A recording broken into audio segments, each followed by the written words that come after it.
ਸੋ ਇਸ ਦੇ ਬਾਰੇ ਗੱਲਬਾਤ ਕਰਨ ਦੇ ਲਈ ਜੋ ਇਸ ਮਾਮਲੇ ਦੀ ਪੈਰਵੀ ਵੀ ਕਰ ਰਹੇ ਨੇ ਤੇ ਸਾਡੇ ਨਾਲ ਸਾਡੇ ਸਹਿਯੋਗੀ ਸਾਡੇ ਗੈਸਟ ਵੀ ਨੇ ਇਸ ਪ੍ਰੋਗਰਾਮ ਦੇ ਵਿੱਚ, ਉਹਨਾਂ ਨੂੰ ਅਸੀਂ ਇਨਵਾਈਟ ਕਰ ਲੈਂਦੇ ਹਾਂ। ਸੋ ਅਸੀਂ ਇਨਵਾਈਟ ਕਰਨਾ ਚਾਹਾਂਗੇ ਪੰਜਾਬ ਹਰਿਆਣਾ ਹਾਈ ਕੋਰਟ ਦੇ ਸੀਨੀਅਰ ਵਕੀਲ ਸੁਨੀਲ ਮੱਲਨ ਜੀ ਨੂੰ।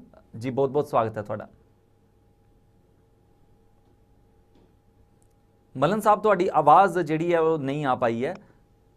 ਮੈਂ ਕਹਾਂ ਸਤਿ ਸ੍ਰੀ ਅਕਾਲ ਤੁਹਾਨੂੰ ਵੀ ਤੇ ਦਰਸ਼ਕਾਂ ਨੂੰ ਵੀ ਜੀ ਬਹੁਤ ਬਹੁਤ ਸਵਾਗਤ ਹੈ ਤੁਹਾਡਾ। ਸੋ ਇਸ ਦੇ ਨਾਲ ਹੀ ਅਸੀਂ ਦਰਸ਼ਕਾਂ ਨੂੰ ਇਹ ਵੀ ਉਮੀਦ ਕਰਦੇ ਹਾਂ ਕਿ ਜਿਨ੍ਹਾਂ ਨੇ ਵੀ ਦੀਵਾਲੀ ਦਾ ਤਿਉਹਾਰ ਮਨਾਇਆ ਅੱਛਾ ਰਿਹਾ ਹੋਵੇਗਾ, ਤੁਹਾਡੇ ਲਈ ਸ਼ੁਭ ਰਿਹਾ ਹੋਵੇਗਾ। ਸੋ ਵੀ ਹੋਪ ਕਿ ਤੁਸੀਂ ਇਸ ਨੂੰ ਥੋੜਾ ਈਕੋ ਫਰੈਂਡਲੀ ਰੱਖਿਆ ਹੋਵੇਗਾ, ਤੁਸੀਂ ਕੋਈ ਪੋਲਿਊਸ਼ਨ ਨਹੀਂ ਕੀਤਾ ਹੋਵੇਗਾ। ਸੋ ਅਸੀਂ ਆਪਣੇ ਦਰਸ਼ਕਾਂ ਨੂੰ ਇਹ ਗੁਜ਼ਾਰਿਸ਼ ਕੀਤੀ ਸੀਗੀ ਕਿ ਦੀਵਾਲੀ ਜ਼ਰੂਰ ਮਨਾਓ ਪਰ ਪਟਾਕੇ ਵਗੈਰਾ ਨਾ ਵਜਾਓ, ਕਿਉਂਕਿ ਇਸ ਦੇ ਨਾਲ ਕਾਫੀ ਜ਼ਿਆਦਾ ਪੋਲਿਊਸ਼ਨ ਹੁੰਦਾ। ਸੋ ਉਸ ਦੇ ਉੱਤੇ ਵੀ ਜਿਹੜੀਆਂ ਹਰ ਦੇਸ਼ ਦੀਆਂ ਸਰਕਾਰਾਂ ਕੋਸ਼ਿਸ਼ਾਂ ਕਰ ਰਹੀਆਂ ਨੇ ਕਿ ਆਪਣੇ ਆਪਣੇ ਦੇਸ਼ ਦੇ ਵਿੱਚ ਜਿਹੜਾ ਪੋਲਿਊਸ਼ਨ ਨੂੰ ਘਟਾਇਆ ਜਾ ਸਕੇ। ਸੋ ਜਦੋਂ ਪਟਾਕੇ ਵੱਜਦੇ ਨੇ ਤਾਂ ਉਹਦੇ ਨਾਲ ਇੱਕੋ ਰਾਤ ਦੇ ਵਿੱਚ ਕਾਫੀ ਜ਼ਿਆਦਾ ਪੋਲਿਊਸ਼ਨ ਹੋ ਜਾਂਦਾ ਹੈ। ਸੋ ਉਮੀਦ ਹੈ ਮੱਲਨ ਸਾਹਿਬ ਤੁਹਾਡੀ ਦੀਵਾਲੀ ਵੀ ਅੱਛੀ ਰਹੀ ਹੋਏਗੀ। ਹਾਂਜੀ, ਬਸ ਰਲ ਮਿਲ ਕੇ ਪਰਿਵਾਰ ਨਾਲ, ਆਂਢੀਆਂ ਗੁਆਂਢੀਆਂ ਨਾਲ, ਹੋਰ ਵੀ ਜਿੱਥੇ ਮਨਾਈ ਹੈ ਸਾਂਝੀ ਦੀਵਾਲੀ, ਮਹਾਰਾਜ ਦੇ ਘਰ ਮੱਥਾ ਟੇਕਿਆ ਜੀ। ਸੋ ਨਵੇਂ ਪ੍ਰਣ ਲਏ ਨੇ ਕਿ ਹੁਣ ਅਗਲੇ ਸਾਲ 'ਚ ਅਸੀਂ ਕੀ ਕਰਨਾ ਹੈ ਜੀ। ਸੋ ਸਾਡੇ ਪੰਜਾਬ 'ਚ ਜਾਂ ਇੰਡੀਆ 'ਚ ਕਹੂੰਗਾ ਇਹ ਪਰਵ ਇੱਕ ਨਵੇਂ ਸਾਲ ਦਾ ਆਗਮਨ ਕਰਨ ਵਾਸਤੇ ਪ੍ਰੀ ਹੈਗਾ, ਪਰ ਬੜਾ ਸ਼ੁਭ ਦਿਨ ਮੰਨਿਆ ਜਾਂਦਾ ਹੈ ਜੀ। ਸੋ ਨੋ ਡਾਊਟ ਕਈ ਐਸੇ ਪਰਿਵਾਰ ਮੇਰੇ ਨਾਲ ਜੁੜੇ ਨੇ ਜਿਨ੍ਹਾਂ ਦੀ ਕਾਲੀ ਦੀਵਾਲੀ ਹੈ ਜੀ। ਸੋ ਬੈਲੈਂਸ ਜਿਹਾ ਰੱਖ ਕੇ ਸਮਾਜਿਕ ਤੌਰ ਤੇ ਹਰ ਚੀਜ਼ ਕਰਨੀ ਪੈਂਦੀ ਹੈ ਜੀ। ਸੋ ਸਾਡੇ ਦਿਲ 'ਚ ਮਤਲਬ ਕਹਿੰਦੇ ਨਾ ਜ਼ਖਮ ਵੀ ਲੱਗੇ ਹੁੰਦੇ ਨੇ ਜੀ, ਬਿਲਕੁਲ, ਇਮੋਸ਼ਨਸ ਵੀ ਹੁੰਦੇ ਨੇ, ਔਰ ਇੱਕ ਕਾਸਮੈਟਿਕ ਚਿਹਰਾ ਪਬਲਿਕ ਨੂੰ ਵੀ ਦੇਣਾ ਪੈਂਦਾ ਹੈ। ਮਤਲਬ ਦੁੱਖ ਤਕਲੀਫਾਂ ਨਾਲ ਹੀ ਜੁੜੀਆਂ ਜੀ ਸਰੀਰ ਦੇ, ਜਦ ਤੱਕ ਜੀਨੇ ਅਸੀਂ ਅੱਧੇ ਆ, ਜਿੱਧਰ ਮਰਦੇ ਆ ਉਧਰ ਕਹਿੰਦੇ ਪੂਰਾ ਹੋ ਗਿਆ ਇਹਨੂੰ ਲੈ ਜਾਓ, ਤੇ ਪੂਰੇ ਅਸੀਂ ਉਧਰ ਹੀ ਹੋਣਾ ਹੈ। ਤਦ ਤੱਕ ਅਧੂਰੇ ਰਹਿ ਕੇ ਜੋ ਵੀ ਅਸੀਂ ਬਿਤਾ ਸਕਦੇ ਆ ਪਿਆਰ ਨਾਲ ਮਰਿਆਦਾ ਚ ਲੈ ਕੇ ਮਨਾਉਂਦੇ ਆ ਜੀ। ਸੋ ਧੰਨਵਾਦ ਉਹਨਾਂ ਸਾਰਿਆਂ ਦਾ ਜਿਨ੍ਹਾਂ ਨੇ ਮੈਨੂੰ ਵਿਸ਼ ਭੇਜੀ, ਮੇਰੇ WhatsApp ਨੰਬਰਾਂ ਤੇ, ਮੇਰੇ ਦੂਸਰੇ ਪਾਸਿਓਂ ਕਾਲਸ ਵੀ ਕੀਤੀਆਂ, ਬੜੇ ਮੇਰੇ ਚਾਹਵਾਨ ਨੇ, ਉਹਨਾਂ ਦਾ ਵੀ ਧੰਨਵਾਦ ਕਰਦਾ ਜੀ ਮੈਂ। ਔਰ ਮੈਂ ਇਹੋ ਹੀ ਅਰਦਾਸ ਕਰਦਾ ਕਿ ਪ੍ਰਮਾਤਮਾ ਸਾਨੂੰ ਸਭ ਨੂੰ ਸਦ ਬੁੱਧੀ ਦੇਵੇ ਔਰ ਅਸੀਂ ਚੰਗੇ ਕੰਮ ਕਰੀਏ ਜੀ। ਤੋ ਇਸ ਦੇ ਨਾਲ ਹੀ ਨਾਲ ਮੈਂ ਦਰਸ਼ਕਾਂ ਨੂੰ ਗੁਜ਼ਾਰਿਸ਼ ਕੀਤੀ ਹੈ ਵਕੀਲ ਸਾਹਿਬ ਕਿ ਜਿਹੜੇ ਵੀ ਦਰਸ਼ਕ ਕੋਈ ਵੀ ਲੀਗਲ ਇਸ਼ੂਜ਼ ਦੇ ਉੱਤੇ ਜਿਹੜੀ ਗੱਲਬਾਤ ਕਰਨਾ ਚਾਹੁੰਦੇ ਨੇ, ਕੋਈ ਸਵਾਲ ਹੈਗਾ ਕਿਸੇ ਕੋਲ, ਤਾਂ ਉਹ ਇਸ ਪ੍ਰੋਗਰਾਮ ਦੇ ਵਿੱਚ ਕਾਲ ਕਰਕੇ ਸਵਾਲ ਪੁੱਛ ਸਕਦੇ ਨੇ। ਸੋ ਕਿਸ ਤਰ੍ਹਾਂ ਦੇ ਜਿਹੜੇ ਲੀਗਲ ਮੁੱਦੇ ਹੈਗੇ ਜਿਹਦੇ ਵਿੱਚ ਤੁਸੀਂ ਉਹਨਾਂ ਨੂੰ ਹੈਲਪ ਕਰ ਸਕਦੇ ਹੋ, ਕਾਲਸ ਜਿਹੜੀਆਂ ਕਰ ਸਕਦੇ ਨੇ ਦਰਸ਼ਕ? ਦੇਖ, ਇਸ ਤਰ੍ਹਾਂ ਹੈ ਕਿ ਕਿਸੇ ਕਿਸਮ ਦਾ ਵੀ ਮੁੱਦਾ ਹੈ, ਚਾਹੇ OCI ਕਾਰਡ ਬਾਰੇ ਮੁੱਦਾ ਹੈ, ਜ਼ਮੀਨ ਜਾਇਦਾਦ ਦੀ ਵੰਡ ਨਹੀਂ ਹੋ ਰਹੀ, ਇੰਤਕਾਲ ਨਹੀਂ ਚੜ ਰਿਹਾ, ਜਾਂ ਕੋਈ ਵਿਵਾਦ ਚੱਲ ਰਿਹਾ ਉਹਦਾ, ਜਾਂ ਫਿਰ ਤੁਹਾਡਾ ਮੈਟਰੀਮੋਨੀਅਲ ਡਿਸਪਿਊਟ ਚੱਲ ਰਿਹਾ ਹੈ, ਜਾਂ ਕੋਈ ਕ੍ਰਿਮੀਨਲ ਕੇਸ ਪੈ ਚੁੱਕਾ ਹੈ ਇੰਡੀਆ 'ਚ। ਜ਼ਿਆਦਾਤਰ ਜਿੰਨੇ ਵੀ NRI ਬਾਹਰੋਂ ਆਉਂਦੇ ਨੇ, ਉਹਨਾਂ ਦੇ ਜਿਹੜੇ ਖਾਸ ਦੋਸਤ, ਸ਼ਰੀਕਾ ਜਾਂ ਹੋਰ ਲੋਕ ਜਿਨ੍ਹਾਂ ਨਾਲ ਵੀ ਉਹਨਾਂ ਦੀ ਲਿਟੀਗੇਸ਼ਨ ਹੁੰਦੀ ਹੈ, ਉਹਨਾਂ ਨੂੰ ਕ੍ਰਿਮੀਨਲ ਕੇਸ 'ਚ ਫਸਾਉਣਾ ਚਾਹੁੰਦੇ ਨੇ ਜੀ। ਇਹੋ ਜਿਹਾ ਅੱਜ ਵੀ ਇੱਕ ਕੇਸ ਆਇਆ ਸੀ, ਭਾਜੀ ਦੀ ਉਮਰ 65 ਸਾਲ, ਫੋਰਨ ਕੰਟਰੀ ਤੋਂ ਇੰਡੀਆ 'ਚ ਉਹਨਾਂ ਦੇ ਖਿਲਾਫ ਝੂਠਾ ਕੇਸ ਬਣਾ ਕੇ ਉਹਨਾਂ ਨੂੰ ਜਦੋਂ ਜੇਲ੍ਹ 'ਚ ਨੇ, ਉਹਨਾਂ ਨੂੰ ਫਿਰ ਵੀ ਕਿਸੇ ਹੋਰ ਕੇਸ 'ਚ 120 ਫਸਾ ਕੇ। ਅੱਛਾ। ਸੋ ਇਦਾਂ ਦੇ ਕੰਮ ਕੀਤੇ ਗਏ ਨੇ, ਔਰ ਉਹ ਹੁਣ ਨੈਕਸਟ ਵੀਕ ਆਉਣਗੇ। ਸੋ ਇਦਾਂ ਦੇ ਮੁੱਦੇ, ਕਿਸੇ ਤਰ੍ਹਾਂ ਦੀ ਵੀ ਕੋਈ ਵੀ ਨੌਲੇਜ ਲੈਣੀ ਹੈ, ਕੋਈ ਪ੍ਰੋਬਲਮ ਆਈ ਹੈ, ਕੋਈ ਸਮੱਸਿਆ ਆ ਗਈ ਹੈ, ਕੋਈ ਕੇਸ ਤੁਹਾਡਾ ਚੱਲਦਾ ਹੈ, ਸੋ ਮੈਂ ਦਰਸ਼ਕਾਂ ਨੂੰ ਕਹਾਂਗਾ ਕਿ ਲਾਈਵ ਪ੍ਰੋਗਰਾਮ 'ਚ ਮੇਰੇ ਕੋਲ ਇੰਸਟੈਂਟ ਸਲਾਹ ਲੈ ਸਕਦੇ ਹੋ। ਜਿਹੜੀ ਚੀਜ਼ ਮੈਨੂੰ ਆਉਂਦੀ ਹੋਏਗੀ ਮੌਕੇ ਤੇ ਜਵਾਬ ਦੇਵਾਂਗਾ। ਮੰਨ ਲਓ ਮੈਨੂੰ ਵੀ ਕੁਛ ਪੜ੍ਹ ਕੇ, ਕਿਤਾਬ ਪੜ੍ਹ ਕੇ, ਕੋਈ ਕਾਨੂੰਨ ਨੂੰ ਪੜ੍ਹ ਕੇ ਤੁਹਾਨੂੰ ਜਵਾਬ ਦੇਣਾ, ਤੇ ਅਗਲੇ ਪ੍ਰੋਗਰਾਮ 'ਚ ਉਹਦਾ ਜਵਾਬ 100% ਮਿਲੇਗਾ ਜੀ। ਔਰ ਦਰਸ਼ਕਾਂ ਨੂੰ ਇਹ ਰਿਕੁਐਸਟ ਕਰਦਾ ਕਿ ਆਪਣਾ ਸਵਾਲ ਲਿਖ ਲਿਆ ਕਰੋ, TV ਸੈੱਟ ਦੀ ਆਵਾਜ਼ ਬੰਦ ਕਰਕੇ ਸਾਨੂੰ ਫੋਨ ਲਾਇਆ ਕਰੋ, ਕਿਉਂਕਿ TV ਸੈੱਟ ਤੇ ਫੋਨ 'ਚ 2-3 ਮਿੰਟ ਦਾ ਡਿਲੇ ਹੁੰਦਾ, ਕਿਉਂਕਿ ਸੈਟੇਲਾਈਟ ਲਿੰਕ ਦੇ ਥਰੂ ਅਸੀਂ ਬੋਲਦੇ ਹਾਂ। ਸੋ ਤੁਹਾਨੂੰ ਜਵਾਬ ਅਸੀਂ ਬਿਲਕੁਲ ਸਟੀਕ ਦੇਵਾਂਗੇ, ਕਾਨੂੰਨ ਮੁਤਾਬਕ ਦੇਵਾਂਗੇ, ਕੋਈ ਵੀ ਇਮੋਸ਼ਨਲ ਸਵਾਲ ਦਾ ਜਵਾਬ ਨਹੀਂ ਹੋਏਗਾ। ਔਰ ਸਾਡੇ ਪ੍ਰੋਗਰਾਮ ਦਾ, ਸਾਡੀ ਮੈਨੇਜਮੈਂਟ ਦਾ, ਜੋ ਸਾਡਾ ਹਮਦਰਦ TV ਦੇ ਗਰੁੱਪ ਹੈ, ਉਹਨਾਂ ਦੀ ਇੱਕੋ ਹੀ ਮਨਸ਼ਾ ਹੈ ਕਿ ਜਿਹੜੇ ਗਲਤ ਏਜੰਟ ਹੈ, ਲੱਖਾਂ ਹਜ਼ਾਰਾਂ ਰੁਪਏ ਲੈ ਕੇ ਵੀ ਤੁਹਾਨੂੰ ਲੁੱਟ ਲੈਂਦੇ ਨੇ ਤੇ ਤੁਹਾਡਾ ਫਿਰ ਹੱਲ ਨਹੀਂ ਹੁੰਦਾ। ਸੋ ਉਹਨੂੰ ਬਚਣ ਲਈ ਇਹ ਪ੍ਰੋਗਰਾਮ ਸ਼ੁਰੂ ਕੀਤਾ ਗਿਆ। ਤੁਹਾਡਾ ਪ੍ਰੋਗਰਾਮ ਹੈ, ਤੁਸੀਂ ਬਚੋ ਗਲਤ ਬੰਦਿਆਂ ਦੇ ਹੱਥ 'ਚ ਚੜਨ ਤੋਂ, ਤੇ ਲੀਗਲ ਤਰੀਕੇ ਨਾਲ ਤੁਸੀਂ ਕਿਵੇਂ ਆਪਣੇ ਆਪ ਨੂੰ ਸਿਕਿਉਰ ਰੱਖ ਸਕਦੇ ਹੋ, ਫਿਊਚਰ ਆਪਣਾ ਕਿੱਦਾਂ ਕਰ ਸਕਦੇ ਹੋ। ਇਸ ਤੋਂ ਇਲਾਵਾ ਐਜੂਕੇਸ਼ਨ ਵੀਜ਼ਾ ਸੰਬੰਧੀ ਕੁਝ ਪੁੱਛਣਾ ਹੈ ਟੀਚਿੰਗ ਦੇ ਸੰਬੰਧੀ ਪੁੱਛਣਾ ਹੈ, ਇੰਡੀਆ ਦੇ ਜਿਹੜੇ ਨਵੇਂ ਲਾਅ ਆਏ ਨੇ ਉਹਦੇ ਤੇ ਕੋਈ ਗੱਲ ਕਰਨੀ ਹੈ। ਸੋ ਉਹ ਸਾਰੀਆਂ ਗੱਲਾਂ ਦਾ ਤੁਸੀਂ ਸਵਾਲ ਮੈਨੂੰ ਪੁੱਛ ਸਕਦੇ ਹੋ। ਔਰ ਜੀ ਟੀਵੀ ਤੇ ਇਹਦਾ ਜਵਾਬ ਬਿਲਕੁਲ ਫ੍ਰੀ ਹੈ। ਔਰ ਉਸ ਤੋਂ ਬਾਅਦ ਜਦੋਂ ਤੁਸੀਂ ਲੇਟਰ ਆਨ ਮੈਨੂੰ ਫੋਨ ਕਰਦੇ ਹੋ ਤਾਂ ਮਤਲਬ Monday to Friday 4 to 6 phone ਕਰਿਆ ਕਰੋ, ਤਾਂ ਕਿ ਮੈਂ ਉਸ ਵੇਲੇ ਫੋਨ ਅਟੈਂਡ ਕਰ ਸਕਾਂ, ਕਿਉਂਕਿ ਉਸ ਤੋਂ ਪਹਿਲਾਂ ਕੋਰਟ 'ਚ ਬਿਜ਼ੀ ਹੁੰਦੇ ਹਾਂ। ਜੀ ਸੋ 4 ਤੋਂ 6 ਇੰਡੀਆ ਦੇ ਟਾਈਮ ਨਾਲ ਸ਼ਾਮ ਦਾ ਸਮਾਂ। ਮੇਰੇ NRI ਵੀਰ ਇੰਨੇ ਇਮੋਸ਼ਨਲ ਹੋ ਜਾਂਦੇ, ਰਾਤ ਦੇ 3 ਵਜੇ ਵੀ ਮੈਨੂੰ ਫੋਨ ਖੜਕਾ ਦਿੰਦੇ ਆ, ਔਰ ਜੀ ਕਾਫੀ ਪਰੇਸ਼ਾਨੀ ਹੁੰਦੀ ਹੈ। ਜੀ ਜੀ ਜੀ।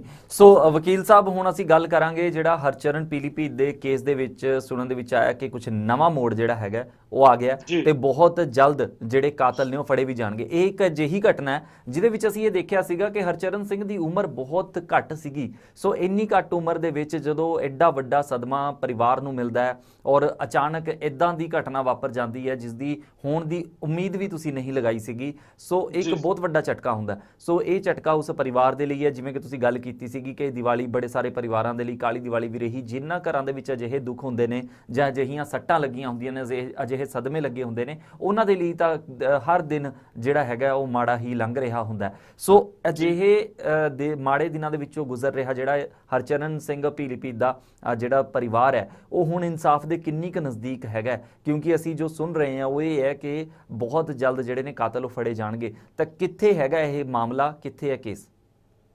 ਮੈਂ 3 ਨਵੰਬਰ ਦੀ ਡੇਟ ਦਿੱਤੀ ਹੈ ਆਪਣੇ YouTube ਤੇ ਆਪਣੇ ਦਰਸ਼ਕਾਂ ਨੂੰ, ਮੇਰੇ ਸੁਨੀਲ ਮੱਲਨ ਚੈਨਲ ਤੇ, ਔਰ ਵੱਧ ਤੋਂ ਵੱਧ 15 ਦਸੰਬਰ ਹੈ, ਇਵੇਂ ਵੀ ਮੈਂ ਦੱਸ ਦਿੰਦਾ। ਸੋ ਇਸੇ ਸਾਲ 'ਚ ਕਾਤਲ ਜੇਲ੍ਹ 'ਚ ਹੋਣਗੇ, ਨੰਬਰ 1। ਨੰਬਰ 2, ਥੋੜਾ ਜਿਹਾ ਮੈਂ ਫਲੈਸ਼ਬੈਕ 'ਚ ਲੈ ਜਾਂਦਾ। ਜਿੱਦਣ ਹਰਚਰਨ ਦਾ ਮਰਡਰ ਹੁੰਦਾ ਉਹਦਾ ਪੋਸਟਮਾਰਟਮ ਹੁੰਦਾ, ਡਾਕਟਰ ਉਹਦੇ ਪੋਸਟਮਾਰਟਮ 'ਚ ਸਿਰਫ ਇਹ ਲਿਖਦੇ ਵੀ ਇਹਨੂੰ ਕਰੰਟ ਲੱਗਾ। ਇੱਥੇ ਦਰਸ਼ਕਾਂ ਨੂੰ ਇੱਕ ਗੱਲ ਦੱਸਣੀ ਬੜੀ ਜ਼ਰੂਰੀ ਹੈ ਕਿ ਜਦੋਂ ਵੀ ਕੋਈ ਪੋਸਟਮਾਰਟਮ ਹੁੰਦਾ ਉਹਦੇ ਤੇ ਈਵਨ ਹਲਕੀ ਜਿਹੀ ਝਰੀਟ ਦਾ ਵੀ ਸਾਈਨ ਹੋਵੇ, ਬੋਡੀ ਨੂੰ ਪੂਰਾ ਨੰਗਾ ਕੀਤਾ ਜਾਂਦਾ ਜੀ, ਚੰਗੀ ਤਰ੍ਹਾਂ ਦੇਖਿਆ ਜਾਂਦਾ। ਦੇਖਣ ਤੋਂ ਬਾਅਦ ਜਿੱਥੇ ਜਿੱਥੇ ਜੋ ਹੋਵੇ, ਈਵਨ ਅੰਦਰਲੇ ਆਰਗਨ ਵੀ ਜੇ ਸਾਈਜ਼ ਤੋਂ ਸ਼ਰਿੰਕ ਹੋਏ ਹੋਣ ਜਾਂ ਫੈਲੇ ਹੋਣ ਜਾਂ ਸੁੱਜੇ ਹੋਣ, ਉਹਨਾਂ ਨੂੰ ਵੀ ਵੇਖਿਆ ਜਾਂਦਾ। ਡਾਕਟਰਾਂ ਨੇ ਕਰੰਟ ਲੱਗਾ ਇਹ ਤਾਂ ਜ਼ਰੂਰ ਲਿਖਤਾ, ਪਰ ਕਾਜ਼ ਆਫ ਡੈਥ ਨਹੀਂ ਲਿਖੀ। ਉਸ ਤੋਂ ਇਲਾਵਾ ਜਿੱਥੇ ਜਿੱਥੇ ਸਟੇਨ ਸੀਗੇ, ਨੀਲਾ ਨਿਸ਼ਾਨ ਇੱਥੇ ਸੀ, ਮੂੰਹ ਤੇ ਸੀ, ਛਾਤੀ ਤੇ ਸੀ ਜੀ, ਬਾਂਹ ਤੇ ਕੱਟ ਦਾ ਨਿਸ਼ਾਨ ਸੀ, ਮੂੰਹ ਤੇ ਖੂਨ ਸੀ, ਬਾਂਹ 'ਚ ਖੂਨ ਸੀ, ਲੱਤਾਂ ਤੇ ਸੀਗੇ ਨਿਸ਼ਾਨ। ਉਹ ਸਾਰੇ ਜਿੰਨੇ ਵੀ ਵੂੰਡਸ ਜ਼ਖਮ ਸੀ, ਉਹਨਾਂ ਦਾ ਕੋਈ ਜ਼ਿਕਰ ਨਹੀਂ ਪੋਸਟਮਾਰਟਮ 'ਚ ਕੀਤਾ ਗਿਆ ਜੀ। ਕਿ ਮੈਂ ਬੜੀ ਵਧੀਆ ਗੱਲ ਸਾਰੇ ਦਰਸ਼ਕਾਂ ਨੂੰ ਦੱਸਣਾ ਚਾਹੁੰਦਾ, ਨੌਲੇਜੇਬਲ ਗੱਲ। ਦੇਖੋ, ਜਦੋਂ ਕੋਈ ਵੀ ਸੱਟ ਲੱਗਦੀ ਹੈ, ਖਾਸ ਕਰਕੇ ਬਿਜਲੀ ਦਾ ਕਰੰਟ ਹੋਵੇ ਜਾਂ ਗੋਲੀ ਵੱਜੀ ਹੋਵੇ, ਤਲਵਾਰ ਹੋਵੇ, ਚਾਕੂ ਹੋਵੇ, 2 ਜ਼ਖਮ ਪੱਕੇ ਨੇ ਉਹਦੇ 'ਚ। ਇੱਕ ਐਂਟਰੀ, ਵੂੰਡ ਦੀ ਐਂਟਰੀ ਕਿੱਥੋਂ ਐਂਟਰ ਹੋਇਆ ਸੀ ਔਰ ਐਗਜ਼ਿਟ ਕਿੱਥੋਂ ਹੋਇਆ ਸੀ ਜੀ। ਚਾਕੂ ਜਿਵੇਂ ਵੱਜਦਾ ਉੱਥੋਂ ਹੀ ਬਾਹਰ ਆ, ਪਰ ਜਦ ਤੱਕ ਸਾਈਜ਼ ਹੋਰ ਹੋਏਗਾ, ਵਾਪਸੀ ਦੇ ਸਾਈਜ਼ ਚੌੜਾ ਕਰ ਦੇਗਾ, ਕਿਉਂਕਿ ਹੱਥ ਖੱਬੇ ਸੱਜੇ ਉੱਤੇ ਥੱਲੇ ਕਿਤੇ ਵੀ ਹਿਲ ਸਕਦਾ ਜੀ। ਇਸੇ ਤਰ੍ਹਾਂ ਜਦੋਂ ਕਰੰਟ ਲੱਗਦਾ ਨਾ, ਮੇਰੇ ਹੱਥ 'ਚ ਦੇਖੋ ਮੁੰਦਰੀ ਪਾਈ ਹੈ ਮੈਂ, ਰਾਈਟ, ਮੈਂ ਚੇਨ ਪਾਈ ਹੈ ਗਲੇ 'ਚ ਜੀ, ਮੈਂ ਕੜਾ ਵੀ ਪਾਇਆ, ਪੰਜਾਬੀ ਪਾਉਂਦੇ ਆ ਕੜਾ, ਰਾਈਟ। ਜਦੋਂ ਮੈਨੂੰ ਕਰੰਟ ਲੱਗੇਗਾ, ਜਿੱਥੇ ਜਿੱਥੇ ਮੇਰੀ ਬੋਡੀ ਤੇ ਮੈਟਲ ਲੱਗਾ, ਚਾਹੇ ਮੇਰਾ ਬਟਨ ਹੈ ਇਹ ਵਾਲਾ, ਮੰਨ ਲਓ ਮੈਟਲ ਦਾ ਬਟਨ ਹੈ, ਜਾਂ ਮੇਰੀ ਜੇਬ 'ਚ ਮੋਬਾਈਲ ਪਿਆ, ਜਿੱਥੇ ਵੀ ਮੈਟਲਿਕ ਕਨੈਕਸ਼ਨ ਆਏਗਾ, ਉਸ ਜਗ੍ਹਾ ਤੋਂ ਮੇਰੀ ਸਕਿਨ ਸੜੇਗੀ ਜੀ। ਜੇ ਮੈਂ ਕੜਾ ਪਾਇਆ ਤੇ ਕੜੇ ਤੋਂ ਵੀ ਸੜੇਗੀ, ਮੁੰਦਰੀ ਤੋਂ ਵੀ ਸੜੇਗੀ, ਚਾਹੇ ਉੱਥੋਂ ਕਿਤੇ ਬਾਹਰ ਨਾ ਨਿਕਲੇ, ਪਰ ਇਹਦਾ ਆਪਸੀ ਜਦੋਂ ਇਲੈਕਟ੍ਰੀਕਲ ਇਰੈਕਸ਼ਨ ਹੋਏਗਾ, ਇਰੈਕਸ਼ਨ ਸ਼ਬਦ ਕਹਿ ਰਿਹਾ ਜੀ, ਠੀਕ ਹੈ ਜੀ, ਉਹਦੇ ਵਿੱਚ ਉਹ ਸਾੜ ਪਾ ਕੇ ਉੱਥੇ ਨਿਸ਼ਾਨ ਪੈ ਜਾਏਗਾ ਜੀ। ਸੋ ਹਰਚਰਨ ਦੇ ਕੇਸ 'ਚ ਐਸਾ ਕੋਈ ਨਿਸ਼ਾਨ ਨਹੀਂ ਮਿਲਿਆ ਡਾਕਟਰਾਂ ਨੂੰ, ਨਾ ਉਹਨਾਂ ਨੇ ਲਿਖਿਆ। Okay, so wound of entry, wound of exit, ਔਰ ਇਹੋ ਜਿਹੇ ਬੜੇ ਸਾਰੇ 25 ਸਵਾਲ ਨੇ ਜਿਹੜੇ ਮੈਂ ਸਭ ਤੋਂ ਪਹਿਲਾਂ ਤਾਂ ਕੀ ਕੀਤਾ ਸੀ, ਜਿਹੜੀ ਮੇਰੇ ਕੋਲ ਪੋਸਟਮਾਰਟਮ ਰਿਪੋਰਟ ਆਈ ਸੀ ਜੀ, ਉਸ ਪੋਸਟਮਾਰਟਮ ਰਿਪੋਰਟ ਤੇ CMO ਪੀਲੀਭੀਤ ਨੂੰ ਮੈਂ ਲਿਖ ਕੇ ਦਿੱਤਾ ਸੀ ਕਿ ਜਿਹੜੀਆਂ ਫੋਟੋਗ੍ਰਾਫਸ ਨੇ ਆਫ ਦਾ ਡਿਸੀਜ਼ਡ ਜੀ ਵਰਸਸ ਰਿਪੋਰਟਡ ਪੋਸਟਮਾਰਟਮ ਦੀ ਆਪਸੀ ਮੇਲ ਨਹੀਂ ਹੈਗਾ, ਦੇयर इज अ डिफरेंस। ਓਕੇ, ਸੋ ਉਹਦੇ ਮੁਤਾਬਕ ਕਿਉਂਕਿ ਉਹ ਡਿਫਰੈਂਟ ਹੈ ਤੇ ਡਾਕਟਰ ਜਿਹਨੇ ਪੋਸਟਮਾਰਟਮ ਕੀਤਾ, 2 ਡਾਕਟਰ ਨੇ, ਇੱਕ ਮੁਹੰਮਦ ਸ਼ਫੀਕ ਕਰਕੇ ਨੇ, ਇੱਕ SK ਸਮਥਿੰਗ ਨੇ, ਜੀ ਜਿਨ੍ਹਾਂ ਡਾਕਟਰਾਂ ਨੇ ਉਹਦਾ ਪੋਸਟਮਾਰਟਮ ਕੀਤਾ ਉਹਨਾਂ ਨੇ ਪ੍ਰੋਪਰ ਪੋਸਟਮਾਰਟਮ ਨਹੀਂ ਕੀਤਾ ਤੇ ਉਹਦੇ ਤੇ ਸਾਨੂੰ ਇਤਰਾਜ਼ ਹੈ। ਉਸ ਇਤਰਾਜ਼ ਕਰਕੇ ਪਹਿਲੀ ਮੇਰੀ ਚਿੱਠੀ ਗਈ ਸੀ ਸਤੰਬਰ, ਹਾਂਜੀ 20 ਸਤੰਬਰ ਨੂੰ ਮੈਂ ਇੱਥੋਂ ਭੇਜੀ ਸੀ, 23 ਸਤੰਬਰ ਨੂੰ ਉੱਥੇ ਮਿਲ ਗਈ ਸੀ ਜੀ। ਪਰ ਉਹ ਚਿੱਠੀ ਉੱਥੇ ਦੇ ਮਹਿਕਮੇ ਨੇ ਉਹਨੂੰ ਗਵਾਤਾ ਸੀ ਚਿੱਠੀ ਨੂੰ। ਫਿਰ ਮੈਂ ਅਕਤੂਬਰ 22-23 ਅਕਤੂਬਰ ਦੇ ਪਾਸ ਦੁਬਾਰਾ ਗਿਆ ਸੀ ਪਰਸਨਲੀ। ਓਕੇ। ਜਦੋਂ ਮੈਂ ਉਸ ਡਿਪਾਰਟਮੈਂਟ 'ਚ ਫਿਜ਼ੀਕਲੀ ਗਿਆ, ਮੈਂ ਕਿਹਾ ਜੀ ਮੇਰੀ ਚਿੱਠੀ ਆਈ ਹੈ, ਮੈਨੂੰ ਜਵਾਬ ਦਿਓ। ਕਹਿੰਦੇ ਹਮਾਰੇ ਪਾਸ तो कोई आई नहीं। मैं अपनी रजिस्ट्री कराने का रिकॉर्ड नाल लेके गया सी। मैं कहा जी रजिस्टर्ड डिलीवरी मेरे को रसीद हैगी है, कित्थे गई? मैं कहा मैं हुणे तुहानू नोटिस दूंगा और मीडिया मेरे नाल है, मैं हुणे तुहानू सब नू ऐसी तैसी हो जानी जी। तो उस करके वो थोड़ा जा डरे, कहते नहीं नहीं नहीं नहीं सर आप एक काम कीजिए, आप एक नई चिट्ठी दीजिए, अभी हम उस पर कार्रवाई करते। ओके। सो उस दिन मैं उस वेले वीरवार का दिन सी, बुधवार का, और उस वेले मैं उन्होंने डिपार्टमेंट चो फोटोकापी की पोस्टमार्टम रिपोर्ट दी भी, जिहड़ी मैं चिट्ठी पाई सी ओहदी भी चिट्ठी दे के इमीडिएटली मार्क करवाई ते मैडिकल बोर्ड बनिया है हुण पीलीपी च सीएमओ ऑफिस दे अंडर जी, जिहदे विच तफ्तीश की जा रही है। जिहड़ी मैं दूजी चिट्ठी पाई सी जी ओहदे विच पुलिस डिपार्टमेंट तो उपर सीएमओ तक जिहड़ी पाई सी ओहदे विच एक फोरेंसिक टीम दा गठन कर दिता गया। मैडिकल लीगल एक्सपर्ट्स होंदे ने जिहड़े सीन रीक्रिएट करते हैं और जिहदे विच कई सारे हालातां दा जिक्र करते हैं। फॉर एग्जांपल बॉडी दे हत्थ च मुठियां च झोना फड़िया सी, गन्ने दे खेत च झोना कित्थों आया? एक पासे प्रोटेंड कीता गया कि गन्ने दे खेत च डिग्गा करंट लग के जी। चलो जी गन्ने दे खेत च डिग्गा ते गन्ना हत्थ च आउणा चाहीदा सी या जिहड़ी घाह खरपतवार हुंदे ने ओह आने चाहीदे सी जी, ते झोना कित्थों दे हत्थ च आ गया? इट मीनस मारिया किते होर गया, सुट्टिया उत्थे लिया गया। होर बड़े सिम्पटम ने जिहड़े सिम्पटम असीं दित्ते ने, पहुंचे टंगे सी, पैरां 'च मिट्टी सी, जुत्तियां साफ सी, मोबाइल डिग्गिया जेब चों, होर बड़ा कुछ सीगा। जिद्दे ते एक होर तुहानूं दर्शकां नूं इन्नी गल दस दईए भी लड़की ने अपना फोन साड़ता है। ओके। अग ला दित्ती लड़की ने, जिहड़ा उस परिवार को फोन सी और वो फोन हरचरण ने दिता होया सी, नंबर भी हरचरण दे नां ते सी, ते फोन साड़न नाल कॉल डिटेल थोड़ी गायब हो जाएगी। सो मतलब बड़े सारे प्रूफ ने। और जिस दिन फोरेंसिक टीम गई है उस दिन लड़की का चाचा घरों गायब सी। सो ये सारा कुछ जिस टाइम की असीं गल करते हैं वकील साहब, इत्थे एक बहुत वड्डा सवाल आता है कि ये सारा कुछ जो वापरिया, हालांकि तुसीं पहलां भी कई बार इसनूं बयान कर चुके हो, पर जिहड़े दर्शक हुणे साडे नाल इसनूं देख रहे होणगे, जानकारी सुन रहे ने, जो ये सारी चीज़ां ने, जो ये पूरा क्राइम सीन सीगा, इसनूं जो सबूत मिटाना हो रहे सारियां, ये किन्ने समय दा पूरी कार्रवाई सी जिहड़ा ये सारा कुछ उन्हां ने कीता? किन्ने समय दे विच मतलब सारा कुछ घटिया? डेट ऑफ मर्डर तो ही शुरू हो गया सी काम। अच्छा। और उस तो बाद दोषियां ने, जिहड़े कातल ने, उन्होंने प्लस डॉक्टरां ने, पुलिस ने मिली भुगत करके सारा कुछ कीता है। मैं ते जिहड़े डॉक्टर ने और पुलिस वाले ने जिन्हां ने इन्हां नूं एक्सेप्ट कीता या इस रिपोर्ट नूं मन्निया, मैं ते उन्हां दे खिलाफ भी धारा 217 218 आईपीसी ਅਤੇ ਧਾਰਾ 201 सबूत मिटाना, ਹੋਰ ਵੀ ਕਈ ਧਾਰਾ ਚ ਉਹਨਾਂ ਦੇ ਖਿਲਾਫ ਵੀ ਪਰਚਾ। ਸੋ ਹੁਣ ਜਿੰਨੀ ਕਿ ਗੱਲ ਸਾਹਮਣੇ ਆਈ ਹੈ, ਅਗਰ ਮੈਂ ਪੂਰੇ ਕ੍ਰਾਈਮ ਸੀਨ ਦੀ ਉਹ ਗੱਲ ਕਰਾਂ, ਸੋ ਕ੍ਰਾਈਮ ਸੀਨ ਯਾਨੀ ਕਿ ਰਾਤ ਦੇ ਸਮੇਂ ਦਾ ਇਹ ਸਾਰਾ ਕ੍ਰਾਈਮ ਹੋਇਆ, ਸੋ ਕਿੰਨੇ ਘੰਟਿਆਂ ਦੇ ਵਿੱਚ ਉਹਨਾਂ ਨੇ ਜਿਹੜੇ ਅਗਰ ਸੀਕੁਐਂਸ ਵਾਈਜ਼ ਅਸੀਂ ਗੱਲ ਕਰੀਏ, ਸੋ ਕਿੰਨਾ ਨਿਕਲ ਕੇ ਸਾਹਮਣੇ ਆਇਆ ਕਿ ਕਿਸ ਸੀਕੁਐਂਸ ਵਾਈਜ਼ ਉਹਨਾਂ ਨੇ ਜਿਹੜਾ ਸਭ ਕੁਝ ਕੀਤਾ? ਦੇਖੋ ਜੀ, ਉਹ ਤੇ ਪਹਿਲੇ ਦਿਨ ਤੋਂ ਹੀ ਲੱਗੇ ਨੇ, ਜਿੱਦਣ ਉਹਨਾਂ ਨੇ ਮਰਡਰ ਕੀਤਾ ਉਦੋਂ ਤੋਂ ਲੈ ਕੇ ਹੁਣ ਤੱਕ ਦੋਸ਼ੀ ਪਾਰਟੀ ਪੈਰਵਾਈ ਕਰ ਰਹੀ ਹੈ। नहीं मैं उस समय की गल करदा पिया, जिवें तुहाडे कोले निकल के आया कि जिवें मर्डर अलग जगह ते उत्ते होया ते उस तो बाद सबूत मिटा के उसनूं दूसरी जगह ते ले जाया गया, यानी कि सीन कुछ होर क्रिएट कीता। मैं दसदा जी, ਉਹ ਜਿੱਦਣ मैं फिजिकली देखण गया सी, क्राइम सीन ते भी गया सी मैं ਤਾਂ जी, मैं तो स्पॉट देख के आया सी, ਉਹਦਾ ਰਸਤਾ ਵੇਖ ਕੇ ਆਇਆ ਸੀ। ਔਰ ਅਸੀਂ ਵੀ ਦੇਖੋ ਟੈਕਨੀਕਲ ਆ, ਥੋੜੇ ਬਹੁਤ ਇੰਜੀਨੀਅਰਿੰਗ ਬੈਕਗ੍ਰਾਉਂਡ ਤੋਂ ਆ ਜੀ। ਫਿਰ ਅਸੀਂ ਲਾਅ ਵੀ ਕੀਤੀ ਹੈ, ਲਾਅ ਦੀ ਪ੍ਰੈਕਟਿਸ ਕਰਦੇ ਆ। ਮਰਡਰ ਕੇਸ ਹੈ, ਸਾਡੇ ਕੋਲ ਬੁੱਕਸ ਨੇ ਪੜ੍ਹਨ ਵਾਸਤੇ ਜੀ, ਨੌਲੇਜ ਲਈ। ਤੁਹਾਡੇ ਵਰਗੇ ਭਰਾ ਨੇ, ਮਤਲਬ ਮੇਰੇ ਕੋਲ ਮੈਡੀਕਲ ਲੀਗਲ ਐਕਸਪਰਟ ਵੀ ਨੇ ਜੀ, ਮੇਰੇ ਵੀ ਕਨੈਕਸ਼ਨ ਚ ਡਾਕਟਰਸ ਔਰ ਫੋਰੈਂਸਿਕ ਐਕਸਪਰਟ ਨੇ ਜੀ। ਫੋਰੈਂਸਿਕ ਦੀਆਂ ਕਿਤਾਬਾਂ ਅਸੀਂ ਵੀ ਪੜ੍ਹੀਆਂ, ਡੈਡ ਬੋਡੀ ਤੇ ਕਿਸ ਤਰ੍ਹਾਂ ਦੇ ਸਿੰਪਟਮ ਹੁੰਦੇ ਨੇ ਸਾਨੂੰ ਵੀ ਪਤਾ ਹੈ। ਆਲਦੋ ਅਸੀਂ ਉਹਦਾ ਲਾਇਸੈਂਸ ਨਹੀਂ ਰੱਖਦੇ, ਬਟ ਨੌਲੇਜ ਤੇ ਰੱਖਦੇ ਆ, ਤਾਂ ਹੀ ਅਸੀਂ ਡਾਕਟਰ ਨੂੰ ਕ੍ਰਾਸ ਕੁਐਸਚਨ ਕਰਦੇ ਆ ਨਾ ਜੀ। ਬਿਲਕੁਲ। ਜਾਂ ਡਾਕਟਰ ਕੋਲ ਸਵਾਲ ਪੁੱਛਦੇ ਆ ਤੇ ਜਾਂ ਅਸੀਂ ਆਪਣੀ ਆਬਜੈਕਸ਼ਨਾਂ ਦਿੰਦੇ ਆ ਜੀ। ਸੋ ਉਹਨਾਂ ਸਾਰੀਆਂ ਚੀਜ਼ਾਂ ਨੂੰ ਜਿੱਦਣ ਮੈਂ ਦੇਖ ਲਿਆ ਸੀ, ਮੈਂ ਤੇ ਉਦੋਂ ਆਪਣਾ ਨਤੀਜਾ ਕੱਢ ਲਿਆ ਸੀ ਵੀ ਕਲੀਅਰ ਕੱਟ ਮਰਡਰ ਹੈ। ਤਾਂ ਕਰਕੇ ਹੀ ਫਿਰ ਉਸ ਤੋਂ ਬਾਅਦ ਮੇਰੀ ਪਰਿਵਾਰ ਨਾਲ ਡਿਸਕਸ਼ਨ ਹੋਈ ਸੀ, ਜਿੱਦਣ ਆਪਣੇ ਹਰਚਰਨਵੀਰ ਦਾ ਭੋਗ ਸੀ, ਉਸੇ ਦਿਨ ਦੀ ਗੱਲ ਹੈ। ਉਸ ਦਿਨ 2 ਦਿਨ ਮੈਂ 3 ਦਿਨ ਉੱਥੇ ਸੀ, 17 ਤਰੀਕ ਦੀ ਗੱਲ ਹੈ ਜੀ। ਸੋ ਮੈਂ ਜਦੋਂ ਮਿਲ ਕੇ ਆਇਆ ਤੇ ਸਾਰੀਆਂ ਗੱਲਾਂ ਖੁੱਲ ਕੇ ਹੋਈਆਂ, ਔਰ ਮੈਂ ਲੜਕੀ ਵਾਲੇ ਪਰਿਵਾਰ ਨੂੰ ਵੀ ਮਿਲ ਕੇ ਆਇਆ ਔਰ ਲੜਕੇ ਵਾਲੇ ਪਰਿਵਾਰ ਨੂੰ ਵੀ ਮਿਲ ਕੇ ਆਇਆ। ਇਹ ਵੀ ਮੇਰਾ ਇੱਕ ਪੋਜ਼ਿਟਿਵ ਪੁਆਇੰਟ ਹੈ, ਕਿਉਂਕਿ ਮੈਂ ਇੱਕ ਤਰਫਾ ਗੱਲ ਨਹੀਂ ਕਰ ਰਿਹਾ, ਮੈਂ ਬਹੁਤ ਕੁਝ ਸੋਚ ਸਮਝ ਕੇ, ਤਾਂ ਹੀ ਮੈਂ ਹਾਲੇ ਤੱਕ ਕਹਿਣਾ ਪਿਆ ਕਿ ਮੈਂ ਦੋਸ਼ੀਆਂ ਦਾ ਨਾਂ ਆਪਣੇ ਮੂੰਹੋਂ ਨਹੀਂ ਕੱਢ ਰਿਹਾ। ਜਿੱਦਣ ਮੈਂ ਕੱਢਾਂਗਾ ਉਦੋਂ 100% ਪੱਕਾ ਹੋਏਗਾ ਔਰ ਸਬੂਤ ਨਾਲ ਹੋਏਗਾ, ਕੋਈ ਇਹਦੇ ਚ ਦਿੱਕਤ ਨਹੀਂ, ਕੋਈ ਦੋ ਰਾਏ ਨਹੀਂ, ਕਿਉਂਕਿ ਮੇਰੀ ਗੱਲ ਇੱਕ ਹੁੰਦੀ ਹੈ, ਮੈਂ 2 ਗੱਲਾਂ ਕਦੇ ਨਹੀਂ ਕਰਦਾ ਲਾਈਫ 'ਚ ਜੀ। ਤੇ ਜਿੱਥੋਂ ਤੱਕ ਹੁਣ ਸਵਾਲ ਹੈ ਵੀ ਮੰਨ ਲਓ ਅਸੀਂ ਖਰੀਦ ਲੈਂਦੇ ਆ ਕਿਸੇ ਨੂੰ, ਤੇ ਮੇਰੇ ਕੋਲ ਵੀ ਤੇ ਇੰਨੀਆਂ ਕੁ ਟੀਮਾਂ ਨਹੀਂ, ਕਿੰਨੀਆਂ ਕੁ ਨੂੰ ਕੌਣ ਖਰੀਦੇਗਾ ਜੀ।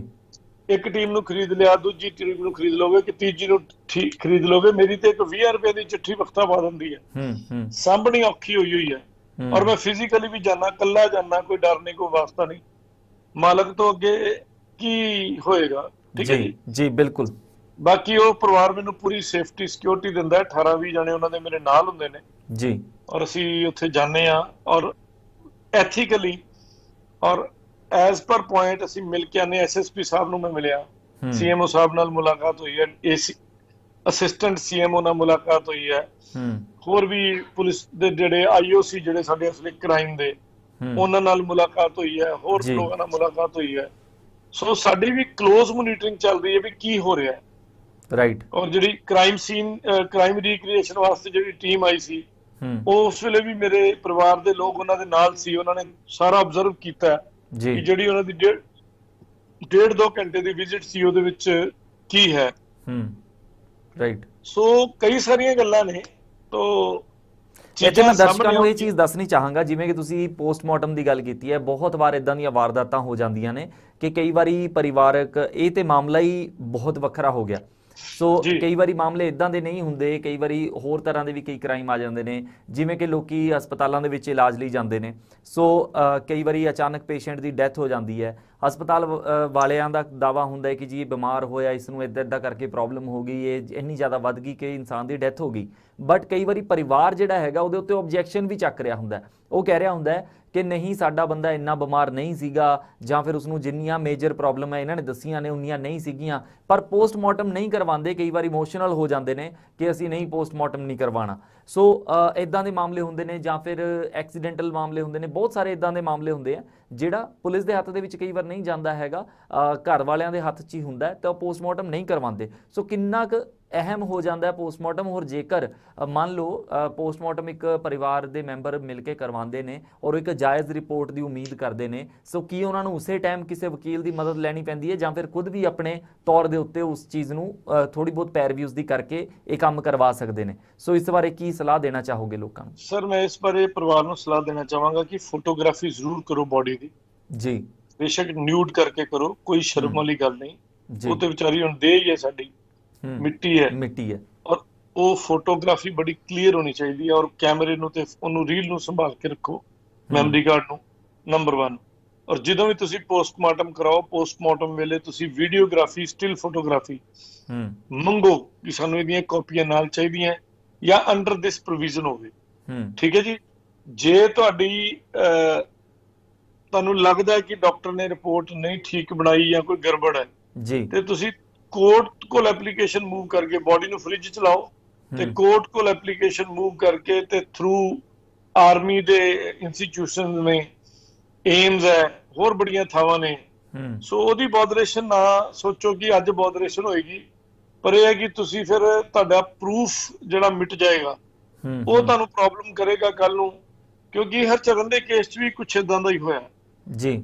ਅੱਜ ਜੇ ਅਸੀਂ ਲੜ ਰਹੇ ਹਾਂ ਤੇ ਸਿਰਫ ਮੇਰੇ ਕੋਲ ਫੋਟੋਗ੍ਰਾਫਸ ਹੈ, ਉਹਦੇ ਬੇਸ ਤੇ ਲੜ ਰਹੇ ਹਾਂ, ਨਹੀਂ ਤਾਂ ਪੁਲਿਸ ਨੇ ਔਰ ਡਾਕਟਰਾਂ ਨੇ ਮਿਲ ਕੇ ਤੇ ਗਲਤ ਰਿਪੋਰਟ, ਪ੍ਰਾਇਮਰੀ ਰਿਪੋਰਟ ਤਾਂ ਪੋਸਟਮਾਰਟਮ ਰਿਪੋਰਟ ਹੀ ਹੈ, ਪਰ ਉਹਨਾਂ ਨੇ ਸ਼ਾਇਦ ਡਾਕਟਰਾਂ ਨੇ ਪੈਸੇ ਦੇ ਲਾਲਚ 'ਚ ਭੁੱਲ ਗਏ ਕਿ ਬਹੁਤ ਕੁਝ ਲਿਖਣਾ ਹੁੰਦਾ ਹੋਰ, ਤੇ ਉਸ ਕਾਪੀ ਨੂੰ ਅੱਜ ਉਹ ਬਦਲ ਨਹੀਂ ਸਕਦੇ ਜੀ।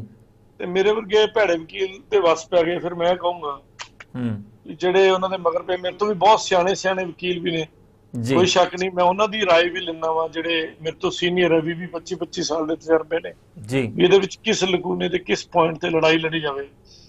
ਸੋ ਡੈਫੀਨੇਟਲੀ, ਪਰ ਇੱਕ ਗੱਲ ਕਹਿ ਦਿੰਦਾ, ਜਿੱਦਣ ਵੀ ਦੋਸ਼ੀਆਂ ਦਾ ਨਾਮ ਸਾਹਮਣੇ ਆਏਗਾ ਉਸ ਤੋਂ ਬਾਅਦ ਉਹਨਾਂ ਨੂੰ ਜ਼ਮਾਨਤ ਮਿਲਣੀ ਔਖੀ ਹੋਏਗੀ ਜਦ ਤੱਕ ਪ੍ਰੀਲਿਮਿਨਰੀ ਐਵੀਡੈਂਸ ਕੰਪਲੀਟ ਨਹੀਂ ਹੁੰਦੀ।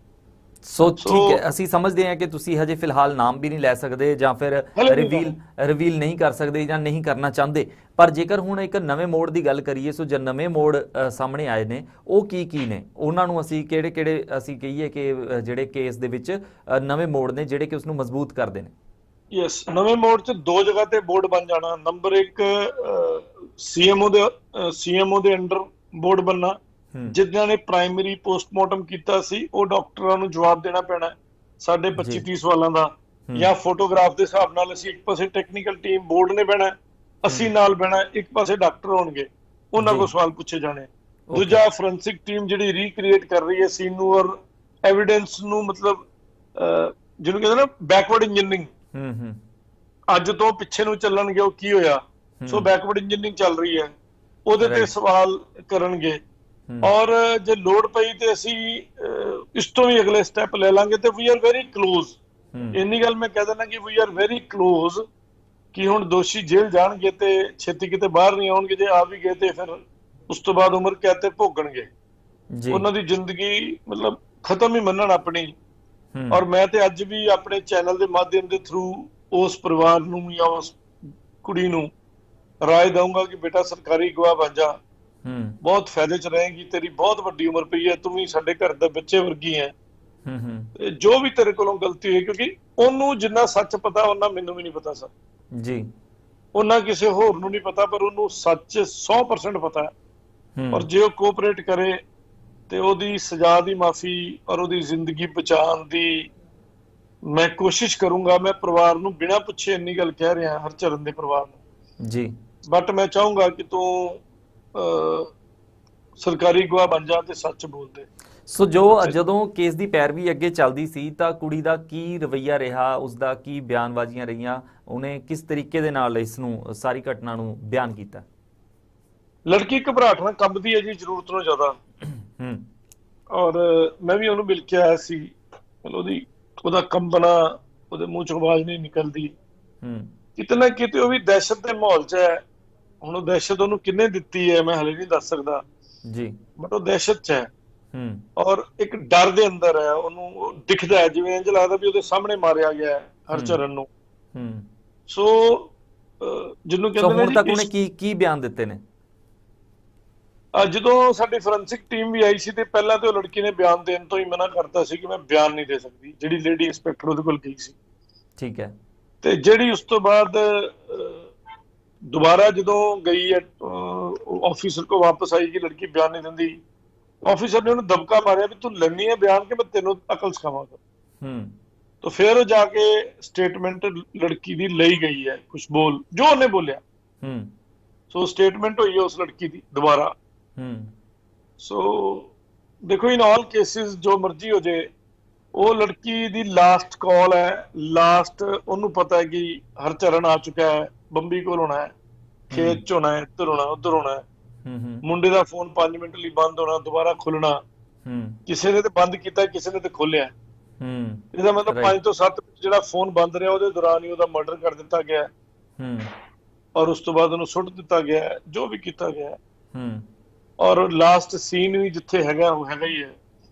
ਸੋ ਕਈ ਬੜੀ ਸਾਰੀਆਂ ਕੜੀਆਂ ਖੁੱਲਦੀਆਂ। ਈਵਨ ਜਿਹੜਾ ਉਹਦਾ ਚਾਚਾ ਹੈ, ਉਹਦੀ ਜਿਹੜੀ ਫਸਟ ਵਾਈਫ ਹੈ ਉਹ ਸਾਡੇ ਸਾਹਮਣੇ ਆਈ ਹੈ। ਉਹਦੀ ਬੇਟੀ ਅੱਜ 18-19 ਸਾਲਾਂ ਦੀ ਹੈ, ਜਿਹੜੀ +2 ਕਰ ਚੁੱਕੀ ਹੈ, ਉਹ ਮੇਰੇ ਨਾਲ ਮਿਲ ਕੇ ਗਈ ਹੈ। ਉਹਦੇ ਮਾਮਾ ਜੀ ਯਾਨੀ ਕਿ ਉਹਦੇ ਸਾਲਾ ਸਾਹਿਬ ਮੈਨੂੰ ਮਿਲ ਕੇ ਗਏ ਨੇ। ਉਹ ਵੀ ਦੱਸਦੇ ਵੀ 37,200 ਰੁਪਇਆ ਸਾਲ ਦਾ ਖਰਚਾ ਲੱਗਾ, ਜਿਹੜਾ ਕਿ ਜਦ ਤੱਕ ਅਸੀਂ ਪੁਲਿਸ ਕੰਪਲੇਂਟ ਦਾ ਸਭ ਕੁਝ ਨਹੀਂ ਪਾਉਂਦੇ ਤਦ ਤੱਕ ਨਹੀਂ ਮਿਲਦਾ। ਓਕੇ, ਸੋ ਬੱਚੇ 2 ਮੁੰਡੇ 1 ਕੁੜੀ ਹੈ ਜੀ, ਉਹ ਸਾਰੀ ਮਾਂ ਪਾਲਦੀ ਪਈ ਹੈ। ਔਰ ਉਸ ਤੋਂ ਬਾਅਦ ਉਹਦੇ ਸਾਲਾ ਸਾਹਿਬ ਨੇ ਵੀ ਦੱਸਿਆ ਕਿ ਉਸ ਤੋਂ ਬਾਅਦ 2 ਜਨਾਨੀਆਂ ਹੋਰ ਲੈ ਕੇ ਆਏ ਉੱਥੋਂ ਪੰਜਾਬੋਂ ਜਾ ਕੇ, ਉਹ ਵੀ ਨਹੀਂ ਟਿਕੀਆਂ। ਸੋ ਕਈ ਕੁਛ ਹੈ ਜੀ, ਮਤਲਬ ਕਈ ਇਦਾਂ ਦੀਆਂ ਨਿਕਲ ਕੇ ਆਉਂਦੀਆਂ ਚੀਜ਼ਾਂ, ਬੜਾ ਕੁਝ ਨਿਕਲ ਕੇ ਆਉਂਦਾ ਜੀ। ਔਰ ਅਸੀਂ ਹਰ ਚੀਜ਼ ਨੂੰ ਬੜੇ ਮਿਨਿਊਟ। ਕੀ ਲੜਕੀ ਨੇ ਇਹ ਗੱਲ ਮੰਨੀ ਹੈ ਕਿ ਹਾਂ ਉਸ ਨੂੰ ਮਿਲਣ ਦੇ ਲਈ ਗਈ ਸੀ ਉੱਥੇ, ਜਾਂ ਸਭ ਕੁਝ? ਸਾਰੀਆਂ ਗੱਲਾਂ ਅੱਜ ਨਾ ਪੁੱਛੀ ਜਾਓ, ਕੁਛ ਅਗਲੀ ਦੇਰ ਲਈ ਰੱਖ ਲਓ ਜੀ। ਇਹ ਫਿਰ ਮਤਲਬ ਤੁਸੀਂ ਜਦੋਂ ਸੀਕ੍ਰੇਟ ਰਿਵੀਲ ਕਰੋਗੇ ਉਦੋਂ ਬਿਆਨ ਕਰੋਗੇ? ਬਹੁਤ ਕੁਝ ਕਰਾਂਗਾ, ਮੇਰੇ ਕੋਲ ਬਹੁਤ ਕੁਝ ਅੱਜ ਵੀ ਹੈਗਾ, ਬਟ ਆਪਾਂ ਐਵੇਂ ਰੌਲਾ ਨਹੀਂ ਪਾਉਣ ਵਾਲੇ ਬੰਦਿਆਂ ਚੋਂ, ਆਪਾਂ ਰਿਜ਼ਲਟ ਦਈਏ ਜੀ ਰਿਜ਼ਲਟ ਦੇਣ ਤੋਂ ਬਾਅਦ ਰਿਜ਼ਲਟ ਬੋਲੇ ਕਿ ਆਹ ਕੰਮ ਕਰ ਗਏ ਜੀ। ਸੋ ਜਿੰਨੀ ਕਿ ਲੋੜੀਂਦੀ ਸੂਚਨਾ ਪਬਲਿਕ ਨੂੰ ਦੇਣੀ ਚਾਹੀਦੀ ਹੈ ਉਹ ਅਸੀਂ ਦੇ ਰਹੇ ਹਾਂ, ਉਹ ਦਿੰਦੇ ਰਵਾਂਗੇ। ਜੀ ਅਸੀਂ ਪਬਲਿਕ ਨੂੰ ਇਹ ਵੀ ਫਿਰ ਯਾਦ ਕਰਾ ਦਈਏ ਕਿ ਤੁਹਾਡਾ ਕੋਈ ਪਰਸਨਲ ਕਾਨੂੰਨੀ ਮੁੱਦਾ ਹੈ, ਕਿਸੇ ਕਿਸਮ ਦਾ ਵੀ ਹੈ, ਵਾਈਫ ਨਾਲ ਹੈ, ਤੇ ਤੁਸੀਂ ਸਾਨੂੰ ਫੋਨ ਕਰੋ, ਅਸੀਂ ਤੁਹਾਡੇ ਨਾਲ ਗੱਲਾਂ ਕਰਨ ਲਈ ਪ੍ਰੋਗਰਾਮ ਚਲਾਉਂਦੇ ਆ। ਬਿਲਕੁਲ। ਔਰ ਅਸੀਂ ਤੁਹਾਨੂੰ ਸੁਣਨਾ ਚਾਹੁੰਦੇ ਆ। ਸੱਚਾਈ ਤੇ ਇਹ ਹੈ, ਤੁਹਾਡੇ ਇੱਕ ਕਰਕੇ ਕਈਆਂ ਦਾ ਭਲਾ ਹੋਣਾ ਹੈ, ਕਿਉਂਕਿ ਲੱਖਾਂ ਲੋਕ ਇਸ ਸਾਡੇ ਸ਼ੋਅ ਨੂੰ ਦੇਖਦੇ ਨੇ, 80 ਤੋਂ 100 ਮੁਲਕਾਂ 'ਚ ਚੱਲਦਾ ਹੈ। ਔਰ ਅਸੀਂ ਚਾਹੁੰਦੇ ਹਾਂ ਕਿ ਤੁਸੀਂ ਸਾਨੂੰ ਕਾਲ ਕਰਿਆ ਕਰੋ, ਸਾਡੇ ਨਾਲ ਗੱਲਾਂ ਕਰਿਆ ਕਰੋ। ਸਾਨੂੰ ਤੁਹਾਡੇ ਨਾਲ ਗੱਲਾਂ ਕਰਨਾ ਚੰਗਾ ਲੱਗਦਾ। ਪਿਛਲੀ ਵਾਰ ਵੀ ਇੱਕ ਵੀਰ ਨੇ ਬੜੀ ਵਧੀਆ ਗੱਲਾਂ ਕੀਤੀਆਂ ਸੀ ਜੀ, ਔਰ ਨੌਲੇਜ 'ਚ ਵਾਧਾ ਦਿੱਤਾ ਸੀ ਸਾਡੇ 'ਚ। ਬਿਲਕੁਲ। ਤੇ ਇਹ ਸੀ ਹੁਣ ਹਰਚਰਨ ਪੀਲੀਭੀਤ ਵਾਲਾ ਮਾਮਲਾ, ਤੇ ਇਹ ਵੀ ਅਸੀਂ ਦਰਸ਼ਕਾਂ ਨੂੰ ਦੱਸ ਚੁੱਕੇ ਹਾਂ ਤਕਰੀਬਨ ਕਿ ਕਿੱਥੇ ਤੱਕ ਕੇਸ ਜਿਹੜਾ ਹੈਗਾ ਉਹ ਪਹੁੰਚ ਚੁੱਕਿਆ। ਹਾਲਾਂਕਿ ਕੁਝ ਹੋਰ ਸੀਕ੍ਰੇਟ ਜਿਹੜੇ ਹੈਗੇ ਆ ਉਹ ਖੁਲਵਾਉਣ ਦੀ ਕੋਸ਼ਿਸ਼ ਕੀਤੀ ਗਈ, ਪਰ ਮੱਲਨ ਸਾਹਿਬ ਤੇ ਵਕੀਲ ਸਾਹਿਬ ਨੇ, ਤੇ ਮੱਲਨ ਸਾਹਿਬ ਜਦੋਂ ਟਾਈਮ ਆਉਣ ਦੇ ਉੱਤੇ ਸੂਚਨਾ ਦੇਣਾ ਚਾਹਣਗੇ ਉਦੋਂ ਹੀ ਦੇਣਗੇ। ਸੋ ਅੱਗੇ ਗੱਲਬਾਤ ਕਰਦੇ ਹਾਂ, ਜਿਵੇਂ ਕਿ ਅਸੀਂ ਦੂਜੇ ਮਾਮਲਿਆਂ ਦੀ ਵੀ ਗੱਲ ਕਰਦੇ ਹਾਂ ਜਿਹੜੀ NRIs ਨੂੰ ਪ੍ਰੋਬਲਮ ਆਉਂਦੀਆਂ ਨੇ। ਸੋ ਅੱਜ ਦੇ ਦਿਨਾਂ ਦੇ ਵਿੱਚ ਮੱਲਨ ਸਾਹਿਬ ਜਿਹੜੀ ਸਭ ਤੋਂ ਵੱਧ ਜਿਹੜੀ ਪ੍ਰੋਬਲਮ, ਜਿਵੇਂ ਤੁਸੀਂ ਕਿਹਾ ਸੀਗਾ ਕਿ ਮੈਰਿਜਸ ਨੂੰ ਲੈ ਕੇ ਡਿਸਪਿਊਟ ਨੇ, ਹੁਣ ਮੈਰਿਜਸ ਦੇ ਡਿਸਪਿਊਟਸ ਜਿਹੜੇ ਨੇ ਉਹ ਇੱਕ ਵੱਖਰੀ ਚੀਜ਼ ਹੁੰਦੀ ਹੈ, ਪਰ ਅਸੀਂ ਇਹ ਦੇਖ ਰਹੇ ਹਾਂ ਕਿ ਸਾਡੇ ਇੱਥੇ ਜਿਹੜਾ ਨਵਾਂ ਟ੍ਰੈਂਡ ਜਿਹੜਾ ਚੱਲ ਰਿਹਾ ਬਾਹਰ ਜਾਣ ਦੇ ਲਈ, ਨਵਾਂ ਕੀ ਇਹ ਕਾਫੀ ਸਮੇਂ ਤੋਂ ਚੱਲ ਰਿਹਾ, ਪਰ ਹੁਣ ਜਿਹੜੀਆਂ ਪ੍ਰੋਬਲਮਸ ਜਿਹੜੀਆਂ ਉਹ ਜ਼ਿਆਦਾ ਸਾਹਮਣੇ ਦਿਖਣੀਆਂ ਸ਼ੁਰੂ ਹੋ ਚੁੱਕੀਆਂ ਨੇ, ਉਹ ਕਿਤੇ ਨਾ ਕਿਤੇ ਫੇਕ ਮੈਰਿਜਸ ਕਹਿ ਲਓ, ਕੰਟਰੈਕਟ ਮੈਰਿਜਸ ਕਹਿ ਲਓ, ਜਾਂ ਫਿਰ ਇਹ ਕਹਿ ਲਓ ਕਿ ਮੈਰਿਜ ਨਾਮ ਹੀ ਹੁਣ ਜਿਹੜਾ ਹੈਗਾ ਉਹ ਇਸਤੇਮਾਲ ਹੋਣ ਲੱਗ ਗਿਆ, ਹੁਣ ਇੱਕ ਨਾਮ ਹੀ ਰਹਿ ਗਿਆ, ਮੈਰਿਜ ਦਾ ਖਿਲਵਾੜ ਬਣ ਚੁੱਕਿਆ। ਸੋ ਇਦਾਂ ਦੇ ਜਿਹੜੇ ਮਾਮਲੇ ਆ ਰਹੇ ਨੇ ਉਹਦੇ ਵਿੱਚ ਤੁਸੀਂ ਉਹਨਾਂ ਬਾਰੇ ਕੀ ਕਹਿਣਾ ਚਾਹੋਗੇ ਕਿ ਜਿਹੜੇ ਲੇਟੈਸਟ ਅਪਡੇਟਸ ਨੇ ਉਹਨਾਂ ਨੂੰ ਦੇਖਦੇ ਹੋਏ? ਸੋ ਤੁਹਾਡੀ ਕੀ ਸਲਾਹ ਬਣਦੀ ਹੈ ਸਭ ਤੋਂ ਪਹਿਲੀ, ਦਿਨ ਉਸ ਤੋਂ ਬਾਅਦ ਮੈਂ ਇੱਕ ਕੁਐਸਚਨ ਤੁਹਾਡੇ ਤੋਂ ਰੱਖਾਂਗਾ ਤੁਹਾਡੇ ਅੱਗੇ। ਦੇਖੋ ਜੀ, ਮੈਂ ਤੇ ਇਹ ਸਲਾਹ ਦਊਂਗਾ ਪਰਸਨਲ ਤੌਰ ਤੇ ਵੀ ਜੇ ਤੁਸੀਂ ਕਿਸੇ ਮੁੰਡੇ ਕੁੜੀ ਦਾ ਵਿਆਹ ਕਰੋ ਜੀ, ਤੇ ਘੱਟੋ ਘੱਟ 2 ਸਾਲ ਤੱਕ ਉਹਨਾਂ ਨੂੰ ਇਕੱਠੇ ਰਹਿਣ ਦਿਓ ਜੀ। ਫਿਰ ਉਸ ਤੋਂ ਬਾਅਦ ਉਹਨਾਂ ਦੀ ਪੜ੍ਹਾਈ ਗੈਪ ਕੁਛ ਆਫਤ ਨਹੀਂ ਹੁੰਦੀ। 2 ਸਾਲ ਜਦੋਂ ਤੁਸੀਂ ਉਸ ਪਰਿਵਾਰ 'ਚ ਰਹਿ ਲੋਗੇ, ਕਰ ਲੋਗੇ, ਔਰ ਈਵਨ ਲੜਕੀ ਵੀਜ਼ਾ ਜੇ ਲਵਾ ਲੈਂਦੀ, ਮੰਨ ਲਓ ਲੜਕੀ ਪ੍ਰਿੰਸੀਪਲ ਐਪਲੀਕੈਂਟ ਹੈ, ਲੜਕੀ ਵੀਜ਼ਾ ਲਵਾ ਲੈਂਦੀ ਹੈ ਔਰ 3 ਮਹੀਨਿਆਂ ਬਾਅਦ ਉਹ ਮੁੰਡੇ ਨੂੰ ਲਿਜਾ ਸਕਦੀ ਹੈ। ਜਾਂ ਫਿਰ ਇਦਾਂ ਵੀ ਤਾਂ ਕੀਤਾ ਜਾ ਸਕਦਾ ਨਾ ਵਕੀਲ ਸਾਹਿਬ ਕਿ ਤੁਸੀਂ ਇਹ ਦੇਖਦੇ ਹੋ ਕਿ ਜਿਹਨੇ ਆਈਲੈਟਸ ਦੇ ਵਿੱਚ ਬੈਂਡ ਲੈ ਲੇ, ਤੁਸੀਂ ਉਹ ਲੜਕੀ ਪ੍ਰੈਫਰ ਕਰ ਰਹੇ ਹੋ, ਰੈਦਰ ਦੈਨ ਇਹ ਕਿ ਤੁਸੀਂ ਇੱਕ ਲੜਕੇ ਦਾ ਜਿਹੜਾ ਤੁਸੀਂ ਆਪਣੇ ਲੜਕੇ ਦਾ ਰਿਸ਼ਤਾ ਕਰਨਾ ਚਾਹੁੰਦੇ ਹੋ ਉਹ ਵਾਕਈ ਇਦਾਂ ਦੀ ਕੋਈ ਲਾਇਕ ਲੜਕੀ ਦੇਖੋ, ਵਿਆਹ ਨੂੰ ਵਿਆਹ ਦੇ ਤੌਰ ਦੇ ਉੱਤੇ ਕਰੋ। ਹਾਂ, ਪੜ੍ਹੀ ਲਿਖੀ ਲੜਕੀ ਦੇਖੋ ਜੋ ਵੈਸੇ ਕਰ ਸਕੇ, ਕਿਉਂਕਿ ਆਈਲੈਟਸ ਕੋਈ ਆਪਣੇ ਆਪ ਦੇ ਵਿੱਚ ਕੁਆਲੀਫਿਕੇਸ਼ਨ ਨਹੀਂ ਹੈਗੀ, ਇੱਕ ਟੈਸਟਿੰਗ ਸਿਸਟਮ ਹੈਗਾ ਇੰਗਲਿਸ਼ ਦਾ, ਜਿਹਦੀ ਇੰਗਲਿਸ਼ ਅੱਛੀ ਹੈ ਉਹ ਆਈਲੈਟਸ ਦੇ ਬੈਂਡ ਲੈ ਲੈਂਦਾ। ਦੇਖੋ ਜੀ, ਮੈਂ ਇੱਕ ਗੱਲ ਜਾਣਦਾ ਵੀ ਬਿਲਕੁਲ ਠੇਠ ਪੇਂਡੂ ਬੱਚਾ ਜਿਹਨੇ 10ਵੀਂ ਮਾਰ ਕੇ ਪਾਸ ਕੀਤੀ ਹੈ, +2 ਮਾਰ ਕੇ ਪਾਸ ਕੀਤੀ ਹੈ, ਪਹਿਲੀ ਗੱਲ ਯਾਦ ਰੱਖਣਾ ਕਿ 60% ਮਾਰਕਸ ਜ਼ਰੂਰੀ ਹੈ +2 'ਚ। ਜੇ ਤੁਹਾਡੇ ਨਹੀਂ ਆਏ ਹੋਏ ਤੁਸੀਂ ਉਹਨੂੰ ਰਿਵਿਊ ਕਰਕੇ 60% ਦੀ ਤਿਆਰੀ ਕਰ ਲਓ ਜੀ, ਤੇ 1 ਸਾਲ ਪੂਰੀ ਆਇਲਟਸ ਦੀ ਤਿਆਰੀ ਕਰੋ, 1 ਸਾਲ ਘੱਟ ਨਾ ਕਰੋ ਜੀ। ਔਰ ABC ਦੇ ਕੈਤਰ ਤੋਂ ਸ਼ੁਰੂ ਕਰਕੇ ਜੀ ਸੈਂਟੈਂਸ ਬਣਾਉਣਾ, ਗ੍ਰਾਮਰ ਸਿੱਖਣਾ, ਸਿੰਪਲ ਇੰਗਲਿਸ਼ ਟੀਚਰ ਕੋਲੋਂ ਇੰਗਲਿਸ਼ ਰੱਖੋ। ਹਾਂਜੀ, ਤੁਹਾਨੂੰ ਆਇਲਟਸ ਸੈਂਟਰ ਤੇ ਜਾ ਕੇ ਆਇਲਟਸ ਪੜ੍ਹਨ ਦੀ ਲੋੜ ਨਹੀਂ ਹੈ। ਪਹਿਲਾਂ ਤੁਸੀਂ ਨਾਰਮਲ ਇੰਗਲਿਸ਼ ਟੀਚਰ, ਜਿਹੜੇ 10ਵੀਂ 11ਵੀਂ ਸਟੈਂਡਰਡ ਵਾਲੇ ਇੰਗਲਿਸ਼ ਟੀਚਰ ਹੁੰਦੇ ਨੇ ਜੀ, ਉਹਨਾਂ ਕੋਲੋਂ ਇੰਗਲਿਸ਼ ਬੋਲਣਾ, ਲਿਖਣਾ, ਪੜ੍ਹਨਾ ਜੀ ਸਿੱਖੋ ਜੀ। ਤੇ ਜਦੋਂ ਤੁਸੀਂ ਉਹਨਾਂ ਕੋਲੋਂ ਸਿੱਖ ਲੈਂਦੇ ਹੋ, ਫਿਰ ਉਸ ਤੋਂ ਬਾਅਦ ਤੁਸੀਂ ਘੱਟੋ ਘੱਟ 6 ਮਹੀਨੇ ਆਇਲਟਸ ਦੀ ਤਿਆਰੀ ਕਰੋ, ਬੇਸ ਬਣ ਜਾਏਗਾ ਤੁਹਾਡਾ ਜੀ, ਤੁਹਾਡੇ ਆਪਣੇ 6+ ਬੈਂਡ ਆ ਜਾਣਗੇ। ਔਖੀ ਨਹੀਂ ਇੰਗਲਿਸ਼ ਬੋਲਣੀ, ਸਾਡੀ ਰੋਜ਼ਮर्रा ਦੀ ਜ਼ਿੰਦਗੀ 'ਚ ਆ ਜਾਂਦੀ ਕਾਬੂ। ਮੈਂ ਤੁਹਾਨੂੰ ਆਪਣੀ ਗੱਲ ਦੱਸਦਾ ਭਾਜੀ, ਮੈਂ ਵੀ ਏਦਾਂ ਹੀ ਹਿੰਦੀ ਪੰਜਾਬੀ ਮੀਡੀਅਮ 'ਚ ਪੜ੍ਹਿਆ ਹੋਇਆ, ਮੈਂ ਵੀ ਕੋਈ ਇੰਗਲਿਸ਼ ਮੀਡੀਅਮ ਦਾ ਬੱਚਾ ਨਹੀਂ ਆ ਜੀ, ਔਰ ਪਿੰਡਾਂ 'ਚ ਵੀ ਪੜ੍ਹਿਆ ਮੈਂ। ਮੇਰੀ ਪੜ੍ਹਾਈ ਪਿੰਡਾਂ 'ਚ ਵੀ ਹੋਈ ਆ, ਦੇਸੀ ਖਾਕੀ ਪੈਂਟ ਵਾਲੇ ਸਕੂਲਾਂ 'ਚ ਅਸੀਂ ਪੜ੍ਹੇ ਆ ਜੀ, ਖਾਕੀ ਪੈਂਟ ਚਿੱਟੀ ਕਮੀਜ਼ ਪਾ ਕੇ ਜਾਂਦੇ ਰਹੇ ਅਸੀਂ ਸਾਈਕਲ ਤੇ ਜੀ। ਔਰ ਉਹ ਸਕੂਲ ਵਿੱਚ ਜਦੋਂ ਮੈਂ 9ਵੀਂ ਕਲਾਸ 'ਚ ਹੋਇਆ ਤੇ ਕੰਪਲੈਕਸ ਆਉਣਾ ਸ਼ੁਰੂ ਹੋਇਆ ਕਿ ਸਾਨੂੰ ਇੰਗਲਿਸ਼ ਨਹੀਂ ਆਉਂਦੀ।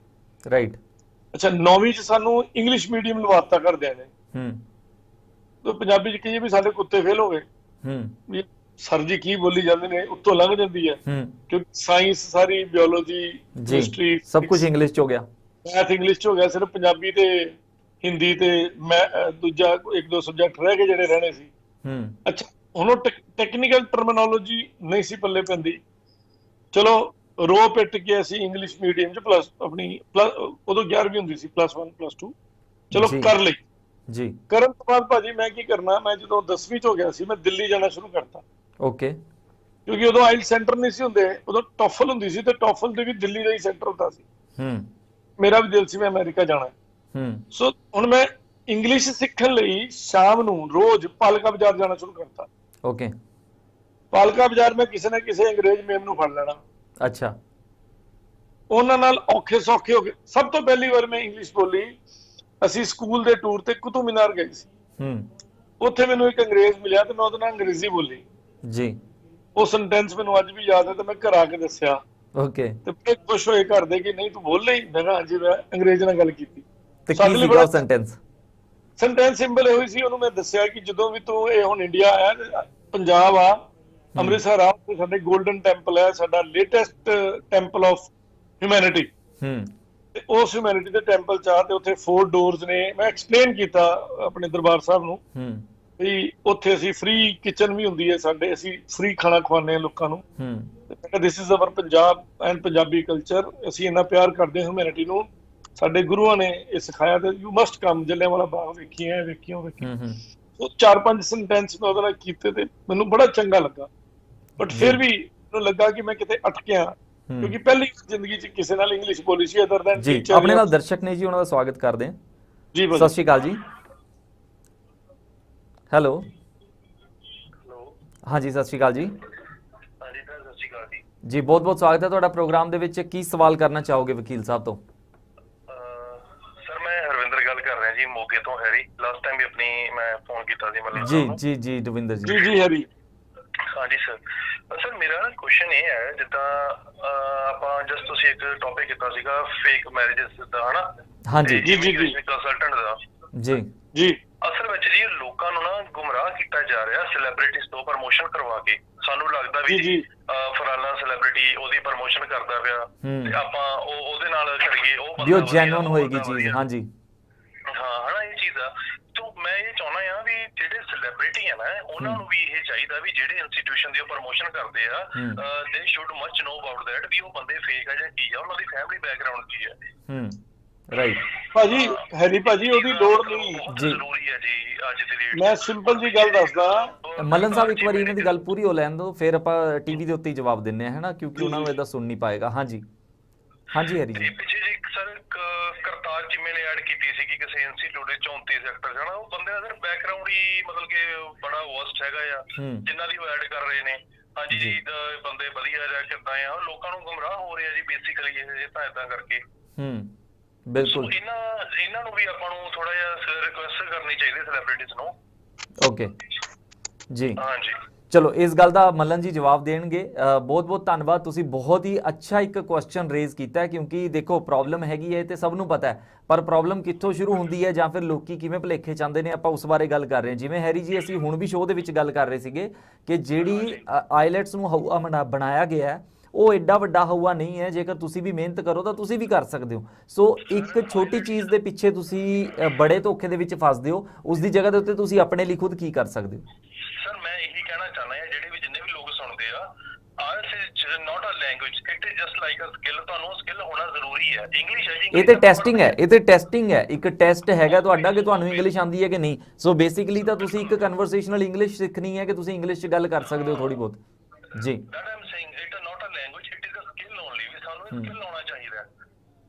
ਰਾਈਟ ਜੀ। ਬਹੁਤ ਬਹੁਤ ਧੰਨਵਾਦ ਜੀ ਕਾਲ ਕਰਨ ਦੇ ਲਈ ਹੈਰੀ ਜੀ। ਹਾਂਜੀ ਜੀ, ਥੈਂਕ ਯੂ ਜੀ। ਸੋ ਮਲਨ ਜੀ, ਕੀ ਜਵਾਬ ਦੇਣਾ ਚਾਹੋਗੇ ਹੈਰੀ ਜੀ ਦਾ? ਮੈਂ ਹੈਰੀ ਵੀਰ ਨੂੰ ਤੇ ਬਾਕੀਆਂ ਨੂੰ ਸਲਾਹ ਦੇ ਦਿੰਦਾ ਕਿ ਜੇ ਕਿਸੇ ਵੀ ਏਜੰਟ, ਪਹਿਲੀ ਗੱਲ ਤੇ ਮੈਂ ਏਜੰਟ ਡਿਫਾਈਨ ਕਰਦਾ ਅੱਜ, ਬਹੁਤ ਜ਼ਰੂਰੀ ਹੈ ਏਜੰਟ ਡਿਫਾਈਨ ਕਰਨਾ ਜੀ। ਦਰਸ਼ਕਾਂ ਨੂੰ ਪਹਿਲਾਂ ਇਹ ਦੱਸਦਾ ਵੀ ਹੂ ਇਜ਼ ਏਜੰਟ। ਜਿਹੜਾ ਵੀ ਆਪਣੇ ਆਪ ਨੂੰ ਇਮੀਗ੍ਰੇਸ਼ਨ ਏਜੰਟ ਲਿਖਦਾ ਹੈ, ਉਹ ਫਰਾਡ ਹੈ। ਉਹ ਫਰਾਡ ਹੈ।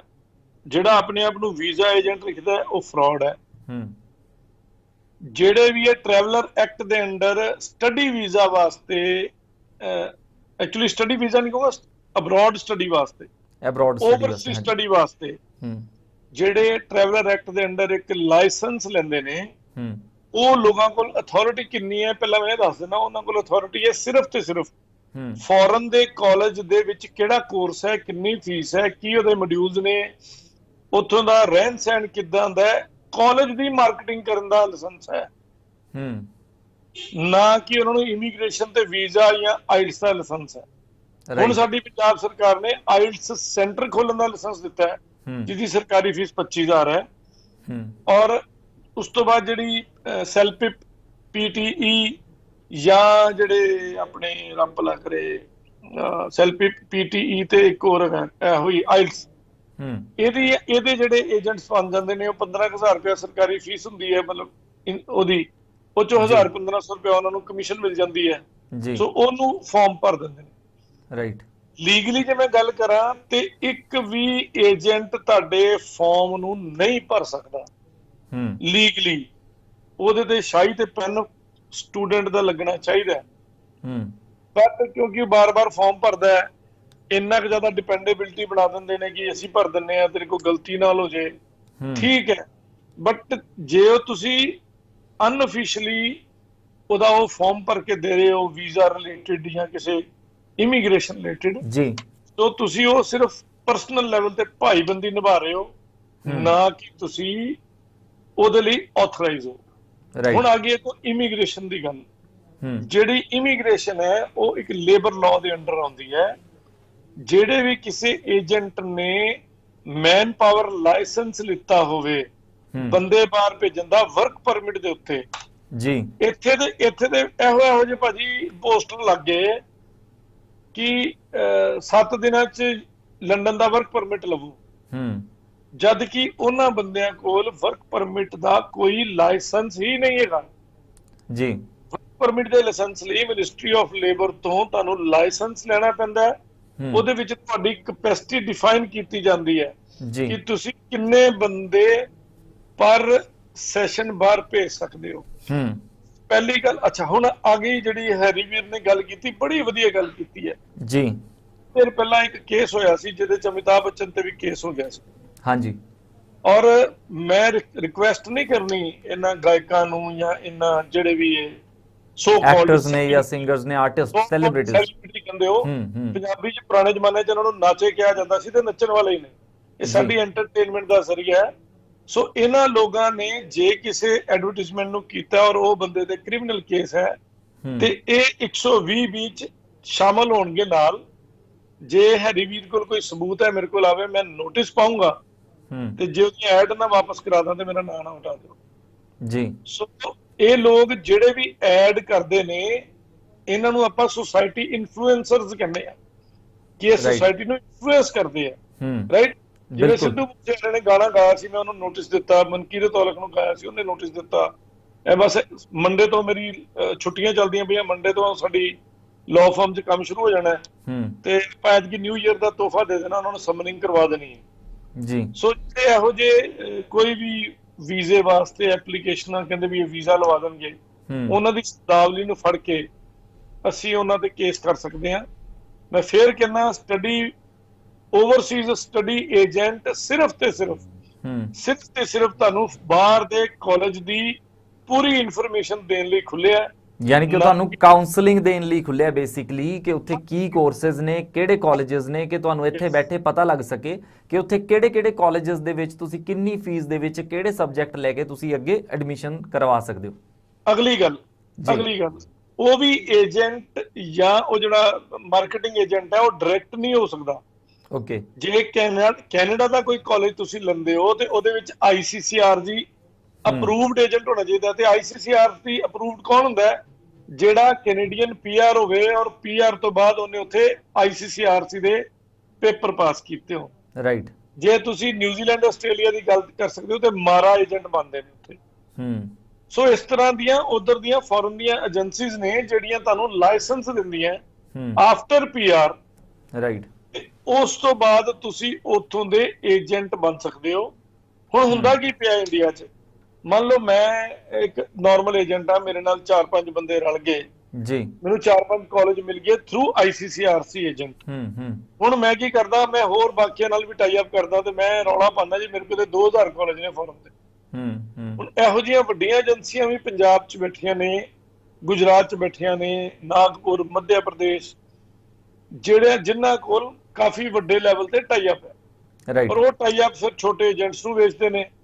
ਔਰ ਇੱਕ ਹੋਰ ਗੱਲ ਦੱਸ ਦਿਆਂ, 15 ਤੋਂ 20 ਹਜ਼ਾਰ ਰੁਪਇਆ ਸਿਰਫ ਫੀਸ ਹੈ ਜਿਹੜੀ ਇੱਕ ਸਟੱਡੀ ਵੀਜ਼ਾ ਏਜੰਟ ਤੁਹਾਡੇ ਕੋਲੋਂ ਚਾਰਜ ਕਰ ਸਕਦਾ ਹੈ। ਉਸ ਤੋਂ ਬਾਅਦ 15 ਤੋਂ 20,000 ਹੁਣੇ ਸਿਰਫ। ਦੇਖ ਲਓ ਕਿ ਲੋਕੀ ਕਿੰਨੇ ਕਿੰਨੇ ਪੈਸੇ ਦਿੰਦੇ ਆ। ਔਰ ਮੈਂ ਦੱਸਦਾ ਜੀ, ਔਰ ਉਸ ਏਜੰਟ ਨੂੰ ਐਵਰੇਜ ਕਹਿ ਰਿਹਾ 70 ਤੋਂ 50,000 ਤੋਂ 1.5 ਲੱਖ ਰੁਪਏ ਤੱਕ ਕਮਿਸ਼ਨ ਆਉਂਦੀ ਹੈ ਜੀ।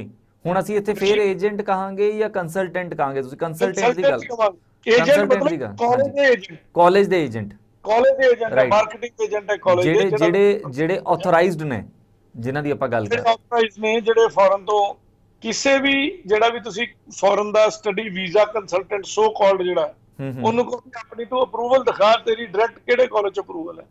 ਹੁਣ ਅੱਗੇ ਵੀ ਕੀ ਗੇਮ ਚੱਲਦੀ ਵੀ ਤੁਹਾਨੂੰ ਦੱਸ ਦੇਣਾ। ਹੁਣ ਮੇਰੇ ਵਰਗਾ ਬੰਦਾ ਫੋਰਨ ਪਹੁੰਚ ਗਿਆ, ਉਹਨੇ 4 ਕਮਰਿਆਂ ਦਾ ਕਾਲਜ ਖੋਲ ਲਿਆ, 4 ਕਮਰਿਆਂ ਦਾ ਕਾਲਜ ਖੋਲਦਿਆਂ ਸਾਰ ਇੰਡੀਆ ਬੈਠਾ ਤੇ ਆਫਰ ਲੈਟਰਾਂ ਬਣਾ ਦੇਈ ਜਾਂਦਾ। ਇਹ ਇੱਕ ਵੱਡੀ ਗੇਮ ਹੈ ਜਿਹਦੇ ਵਿੱਚ ਲੋਕੀ ਫਸ ਜਾਂਦੇ ਨੇ, ਜਿਹਦਾ ਪਤਾ ਨਹੀਂ ਲਗਾ ਪਾਉਂਦੇ। ਉਹਦੇ ਵਿੱਚ ਉਹ ਕਹਿੰਦੇ ਆ ਜੀ ਇੰਨੀ ਫੀਸ ਉੱਥੇ ਜਾਣੀ ਹੈ, ਫਿਰ ਪੈਕੇਜ ਹੁੰਦਾ ਹੈ। ਜਿਹੜਾ ਬੰਦਾ ਕੱਚਾ ਹੁੰਦਾ ਹੈ, ਮੇਰੇ ਵਰਗਾ ਜਿਹੜਾ ਨਲਾਇਕ ਹੈ, ਜਿਹੜਾ ਕੱਚਾ ਹੈ, ਉਹ ਏਜੰਟ ਦਾ ਪੈਕੇਜ ਕਰਦਾ ਹੈ ਜੀ। ਹੁਣ ਮੈਂ ਤਾਂ, ਮੇਰੇ ਕੋਲ ਬੜੇ ਕਲਾਇੰਟ ਆਉਂਦੇ ਨੇ ਵੀ 15 ਲੱਖ ਦਾ ਪੈਕੇਜ ਹੋਇਆ ਸੀ ਜੀ, ਜਿਹਦੇ ਵਿੱਚੋਂ 6 ਲੱਖ ਰੁਪਇਆ 5 ਲੱਖ ਰੁਪਇਆ ਅਸੀਂ ਆਪਣੀ ਉਹ ਭਰਤੀ ਸੀ ਫੀਸ, ਤੇ 5 ਲੱਖ ਰੁਪਇਆ ਜਿਹੜੀ ਆਪਾਂ ਉਹ ਜਿਹੜੀ ਮਤਲਬ ਦੂਸਰੀ ਮਨੀ ਜਮਾ ਕਰਾਉਨੇ ਆ, ਉਹ ਮੈਨੂੰ ਨਾ ਹੀ ਦਿਮਾਗ ਚੋਂ ਨਿਕਲ ਗਿਆ ਜੀ। ਉਹ ਪੈਸੇ ਜਮਾ ਕਰਾਤੇ, ਜਿਹੜੀ GIC ਕਰਾਤੀ ਜੀ, ਤੇ ਬਾਕੀ ਪੈਸਾ ਏਜੰਟ ਖਾ ਗਿਆ ਜੀ ਸਾਡਾ। ਮੈਂ ਕਿਹਾ ਜੀ ਤੁਸੀਂ ਖਵਾਇਆ ਤੇ ਅਗਲਾ ਖਾ ਗਿਆ ਜੀ। ਸੋ ਸਭ ਤੋਂ ਪਹਿਲਾਂ ਇਹ ਗੇਮ ਚੱਲਦੀ ਕਿੱਥੋਂ? ਉਹੀ ਸਵਾਲ ਹੈ ਕਿ ਮੁਰਗੀ ਪਹਿਲਾਂ ਕਿ ਆਂਡਾ ਪਹਿਲਾਂ। ਮੁਰਗੀ ਪਹਿਲਾਂ ਕਿ ਆਂਡਾ ਪਹਿਲਾਂ? ਜਿਹੜਾ ਬੰਦਾ ਨਲਾਇਕ ਹੈ, ਮੇਰੇ ਵਰਗਾ ਜਿਹੜਾ ਨਲਾਇਕ ਹੈ ਨਾ, ਉਹਨੇ ਏਜੰਟ ਨੂੰ ਜਾ ਕੇ ਕਹਿਣਾ ਵੀ ਕੈਨੇਡਾ ਚੜਾ ਦੇ ਮੈਨੂੰ। ਹਾਂਜੀ। ਜਦੋਂ ਉਹਨੇ ਵੇਖ ਲੈਣਾ ਕਿ ਮੁੰਡਾ ਆਇਆ, ਬਾਪੂ ਦੇ ਗੱਲ 'ਚ ਇਹਨੇ ਅੰਗੂਠਾ ਦਿੱਤਾ, ਬਾਪੂ ਮਜਬੂਰ ਹੈ, ਤੇ ਉਹਨੇ ਕਹਿਣਾ ਠੀਕ ਹੈ ਵੀ ਤੇਰਾ ਬੰਦਾ ਤੇ ਹੈ ਨਹੀਂ ਕਾਗਜ਼ ਪੱਤਰ ਜੀ, ਤੇ ਤੇਰਾ ਮੈਂ 20 ਲੱਖ ਰੁਪਇਆ ਲਵਾਂਗਾ, ਤੇਰਾ ਮੈਂ +2 ਦਾ ਜਾਲੀ ਸਰਟੀਫਿਕੇਟ ਵੀ ਬਣਾਉਂਗਾ, ਮੈਂ ਤੇਰਾ ਵੀ ਕਰੂੰਗਾ, ਮੈਂ ਤੇਰਾ ਉਹ ਵੀ ਕਰੂੰਗਾ। ਰਾਈਟ। ਸੋ ਜਦੋਂ ਉਹ ਸਾਰੀਆਂ ਚੀਜ਼ਾਂ ਹੋ ਜਾਣਗੀਆਂ ਤੇ ਫਿਰ ਡੈਫੀਨੇਟਲੀ ਧੋਖੇਬਾਜ਼ੀ ਸ਼ੁਰੂ ਹੋ ਜਾਂਦੀ ਹੈ। ਤੇ ਜਦੋਂ ਸੇਕ ਲੱਗਦਾ ਤੇ ਫਿਰ ਇਹਨਾਂ ਨੂੰ ਸੁਨੀਲ ਮੱਲਣ ਵਰਗੇ ਵਕੀਲ ਚੇਤੇ ਆਉਂਦੇ ਨੇ ਕਿ ਉੱਥੇ ਜਾ ਕੇ ਹੱਕ ਲੈ ਲਈਏ। ਪਹਿਲਾਂ ਫਸਣ ਆਪ ਜਾਂਦੇ ਨੇ। ਅੱਛਾ, ਪਰ ਇੱਥੇ ਮੈਂ ਤੁਸੀਂ ਇੱਕ ਦੋ ਵਾਰ ਦੇਣਾ ਚਾਹੁੰਦਾ ਹੈਰੀ ਵੀਰ ਦੀ ਗੱਲ ਤੋਂ ਆ ਕੇ, ਉਹਨਾਂ ਸਟੱਡੀ ਅਬਰੋਡ ਏਜੰਟਸ ਨੂੰ ਵਾਰਨਿੰਗ ਦੇਣਾ ਚਾਹੁੰਦਾ ਕਿ ਇਹ ਗੋਰਖ ਧੰਦਾ ਬਹੁਤੇ ਦਿਨ ਨਹੀਂ ਚੱਲਣਾ, ਔਰ ਇਹਨੂੰ ਕਰਨਾ ਬੰਦ ਕਰੋ, ਕਿਉਂਕਿ ਜਦੋਂ ਤੁਹਾਡੇ ਖਿਲਾਫ ਕੰਪਲੇਂਟ ਹੁੰਦੀ ਹੈ ਨਾ, ਫਿਰ ਤੁਹਾਨੂੰ ਰਾਹ ਨਹੀਂ ਲੱਭਦਾ ਭੱਜਣ ਨੂੰ। ਜਾਂ ਪੁਲਿਸ ਪੈਸੇ ਖਾਂਦੀ ਹੈ ਤੇ ਜਾਂ ਫਿਰ ਐਡਮਿਨਿਸਟ੍ਰੇਸ਼ਨ ਪੈਸੇ ਖਾਂਦੀ ਹੈ। ਹੁਣ ਇੱਥੇ ਇੱਕ ਅਹਿਮ ਸਵਾਲ ਮੱਲਨ ਸਾਹਿਬ, ਅੱਛਾ ਤੁਸੀਂ ਆਪਣੀ ਗੱਲ ਪੂਰੀ ਕਰ ਲਓ, ਫਿਰ ਉਸ ਤੋਂ ਬਾਅਦ ਮੈਂ ਤੁਹਾਡੇ ਤੋਂ ਸਵਾਲ ਕਰਾਂਗਾ। ਮੇਰੀ ਗੱਲ ਆਲਮੋਸਟ ਪੂਰੀ ਹੋ ਗਈ ਜੀ ਕਿ ਨੁਕਸਾਨ ਹੀ ਹੈ ਭਾਜੀ, ਜਿੱਦਾਂ ਮਰਜ਼ੀ ਲਾ ਲਈਏ। ਇੱਕ ਦੇਖੋ ਨਾ, ਇੱਕ ਥਾਣਾ ਮੈਨੇਜ ਕਰ ਲੋਗੇ ਕਿ ਸਾਰੇ ਥਾਣੇ ਮੈਨੇਜ ਕਰੀ ਜਾਓਗੇ ਜੀ, ਸੋ ਕਿਤੇ ਕਿਤੇ ਤੇ ਬ੍ਰੇਕ ਲੱਗੇਗੀ। ਜੇ ਚਲੋ ਤੁਸੀਂ ਥਾਣੇ ਮੈਨੇਜ ਕਰ ਲਿਆ ਤੇ ਕੋਰਟ ਥੋੜੀ ਮੈਨੇਜ ਕਰ ਲਓਗੇ। ਮੱਲਨ ਸਾਹਿਬ, ਮੇਰਾ ਜਿਹੜਾ ਤੁਹਾਡੇ ਤੋਂ ਸਵਾਲ ਹੈ ਉਹ ਇਹ ਹੈਗਾ ਕਿ ਜਿਵੇਂ ਐਡ ਕਰਨ ਦੀ ਤੁਸੀਂ ਗੱਲ ਕੀਤੀ ਹੈ, ਜਿਹੜੇ ਇਦਾਂ ਦੇ ਆਥੋਰਾਈਜ਼ਡ ਕੰਸਲਟੈਂਟਸ ਨਹੀਂ ਹੈਗੇ ਜਾਂ ਏਜੰਟਸ ਨਹੀਂ ਹੈਗੇ, ਉਹ ਅਗਰ ਕੋਈ ਐਡਵਰਟੀਜ਼ਮੈਂਟ ਕਰਵਾਉਂਦੇ ਨੇ, ਹੁਣ ਆਪਾਂ ਐਡਵਰਟੀਜ਼ਮੈਂਟਸ ਦੀ ਵੀ ਗੱਲ ਕਰ ਲੈਂਦੇ ਹਾਂ, ਹੋਰਡਿੰਗਸ ਹੁੰਦੀਆਂ ਨੇ, ਇਸ ਤੋਂ ਇਲਾਵਾ ਪ੍ਰਿੰਟ ਮੀਡੀਆ ਦੇ ਵਿੱਚ ਐਡਸ ਦਿੱਤੀਆਂ ਜਾਂਦੀਆਂ ਨੇ, ਅਖਬਾਰਾਂ ਦੇ ਵਿੱਚ, ਤੇ ਉਸ ਤੋਂ ਇਲਾਵਾ ਤੁਸੀਂ ਮੈਗਜ਼ੀਨਸ ਦੇ ਵਿੱਚ ਐਡਸ ਦੇ ਸਕਦੇ ਹੋ, ਜਿਹੜੀ ਸਾਰੀ ਪ੍ਰਿੰਟ ਦੇ ਵਿੱਚ ਆ ਗਈਆਂ, ਸਾਰੀਆਂ ਪ੍ਰਿੰਟ ਕਵਰ ਕਰ ਗਈਆਂ। ਦੈਨ ਉਸ ਤੋਂ ਬਾਅਦ ਹੁਣ ਨਵੀਆਂ ਚੀਜ਼ਾਂ ਚੱਲੀਆਂ ਨੇ, ਤੁਸੀਂ ਸੋਸ਼ਲ ਮੀਡੀਆ ਪਲੇਟਫਾਰਮਸ ਦੇ ਉੱਤੇ ਦੇ ਸਕਦੇ ਹੋ।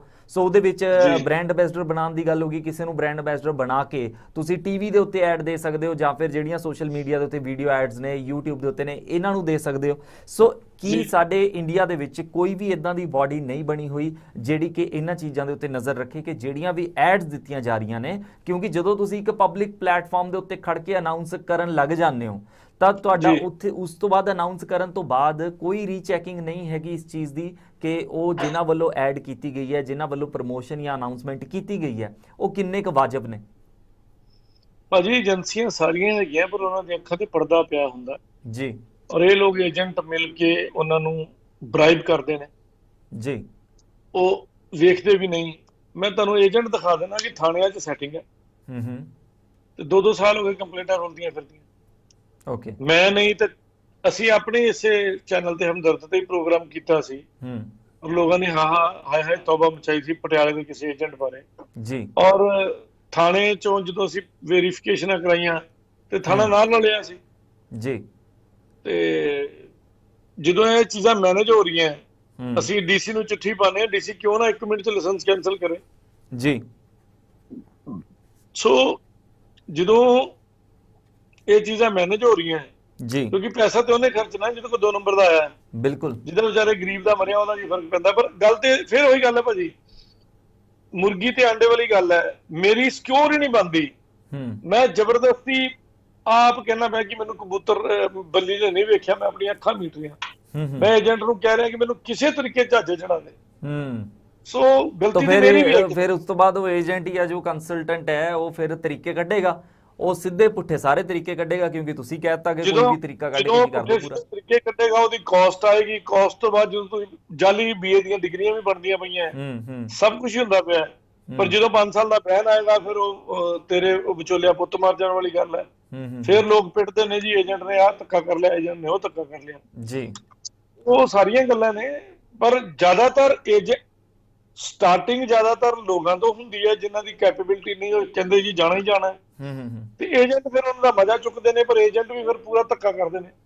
ਮੇਰੇ ਵਰਗੇ ਵਕੀਲ ਬੰਦੇ ਆਉਂਦੇ ਨੇ ਕਿ ਭਾਜੀ ਸਾਡਾ ਕੁਝ ਨਹੀਂ ਬਣਦਾ, ਸਾਨੂੰ ਭੇਜੋ ਜੀ, ਤੇ ਆਪਾਂ ਤਾਂ ਕਹਿੰਦੇ ਸੌਰੀ ਭਾਜੀ ਜਾਓ ਘਰ ਨੂੰ, ਆਪਾਂ ਨਹੀਂ ਕਰ ਸਕਦੇ ਤੁਹਾਡਾ ਕੰਮ ਜੀ। ਹਾਂ, ਜੈਨੂਨ ਵੀਜ਼ਾ ਲਵਾ ਦਿੰਦੇ ਆ ਤੁਹਾਡਾ, ਪ੍ਰੋਫਾਈਲ ਦੇ ਹਿਸਾਬ ਨਾਲ ਜੇ ਵਿਜ਼ਟਰ ਵੀਜ਼ਾ ਲੱਗਦਾ ਜਾਂ ਸਟੂਡੈਂਟ ਵੀਜ਼ਾ, ਤੇ ਜੋ ਉਹਨਾਂ ਦੀਆਂ ਮਿਨੀਮਮ ਸ਼ਰਤਾਂ ਪੂਰੀਆਂ ਕਰੋ, 1 ਮਿੰਟ 'ਚ ਜਹਾਜ਼ੇ ਉੱਡੋ, ਰੋਕਦਾ ਕੌਣ ਪਿਆ ਤਾਂ। ਸੋ ਸਭ ਤੋਂ ਪਹਿਲੀ ਗੱਲ ਤਾਂ ਇਹ ਹੈ ਕਿ ਮਲਨ ਸਾਹਿਬ ਫੰਡ ਸ਼ੋ ਕਰਨ ਵਾਲੇ ਬੰਦੇ ਵੀ ਹੈਗੇ ਨੇ ਜੀ। ਮੰਨ ਲਓ ਮੇਰੇ ਕੋਲ 15 ਲੱਖ ਨਹੀਂ ਨਾ ਹੈਗਾ, ਤੇ ਮੇਰੇ ਖਾਤੇ 'ਚ 15 ਲੱਖ ਪਾ ਕੇ ਉਹਦੇ ਬਦਲੇ ਕੋਈ 25-50 ਹਜ਼ਾਰ, ਲੱਖ 2 ਲੱਖ ਲੈਣ ਵਾਲੇ ਬੰਦੇ ਵੀ ਬੈਠੇ ਨੇ ਕਿ ਉਹ ਪੈਸੇ ਦਿੰਦੇ ਨੇ ਤੇ ਉਹਦੀ ਥਾਂ ਤੇ 15 ਲੱਖ ਰੁਪਏ ਦੇ ਖਾਤੇ 'ਚ ਰਹਿੰਦਾ। ਸੋ ਕਈ ਕੁਝ ਚੱਲੀ ਜਾਂਦਾ ਭਾਜੀ, ਨੇਰਗਰਦੀ ਸਾਰਾ ਕੁਝ ਐਡਮਿਨਿਸਟ੍ਰੇਸ਼ਨ ਨੂੰ ਪਤਾ ਹੈ, ਕਿੱਥੇ ਨਹੀਂ ਪਤਾ, ਪਰ ਹੱਥ ਨਹੀਂ ਪਾਉਣਾ ਕਿਉਂਕਿ ਕੋਈ ਸੈਟਿੰਗ ਹੈ ਜਾਂ ਕੀ ਹੈ, ਰੱਬ ਹੀ ਜਾਣਦਾ ਅੰਦਰ ਖਾਤੇ ਹੁਣ ਕਿਹੜੀਆਂ ਸਟੋਰੀਆਂ ਚੱਲਦੀਆਂ ਇਹਨਾਂ ਦੀਆਂ। ਮਤਲਬ ਗੱਲ ਤਾਂ ਕਿਤੇ ਨਾ ਕਿਤੇ ਉਹੀ ਹੈ ਕਿ ਜੋ ਅਸੀਂ ਪਿਛਲੀ ਇੱਕ ਵਾਰੀ ਸ਼ੋਅ ਦੇ ਵਿੱਚ ਵੀ ਗੱਲ ਕੀਤੀ ਸੀ ਮੱਲਨ ਸਾਹਿਬ, ਕਿ ਸਭ ਤੋਂ ਪਹਿਲਾਂ ਤਾਂ ਲੋਕਾਂ ਨੂੰ ਆਪਣੀ ਡੈਸਪਰੇਸ਼ਨ ਰੋਕਣੀ ਪਏਗੀ, ਡੈਸਪਰੇਸ਼ਨ ਰੋਕ ਕੇ ਦੈਨ ਉਸ ਤੋਂ ਬਾਅਦ ਨੌਲੇਜ ਵੀ ਵਧਾਉਣੀ ਪਏਗੀ, ਫਿਰ ਉਸ ਤੋਂ ਬਾਅਦ ਜੈਨੂਅਨ ਕੰਮ ਕਰਨ ਦੇ ਲਈ ਆਪਣੇ ਆਪ ਨੂੰ ਵੀ ਸੰਤੁਸ਼ਟੀ ਦੇ ਨਾਲ ਅੱਗੇ ਵਧਣਾ ਪਏਗਾ ਤਾਂ ਕਿ ਜੈਨੂਅਨ ਕੰਮ ਹੋ ਸਕੇ, ਹੈ ਨਾ ਜੀ।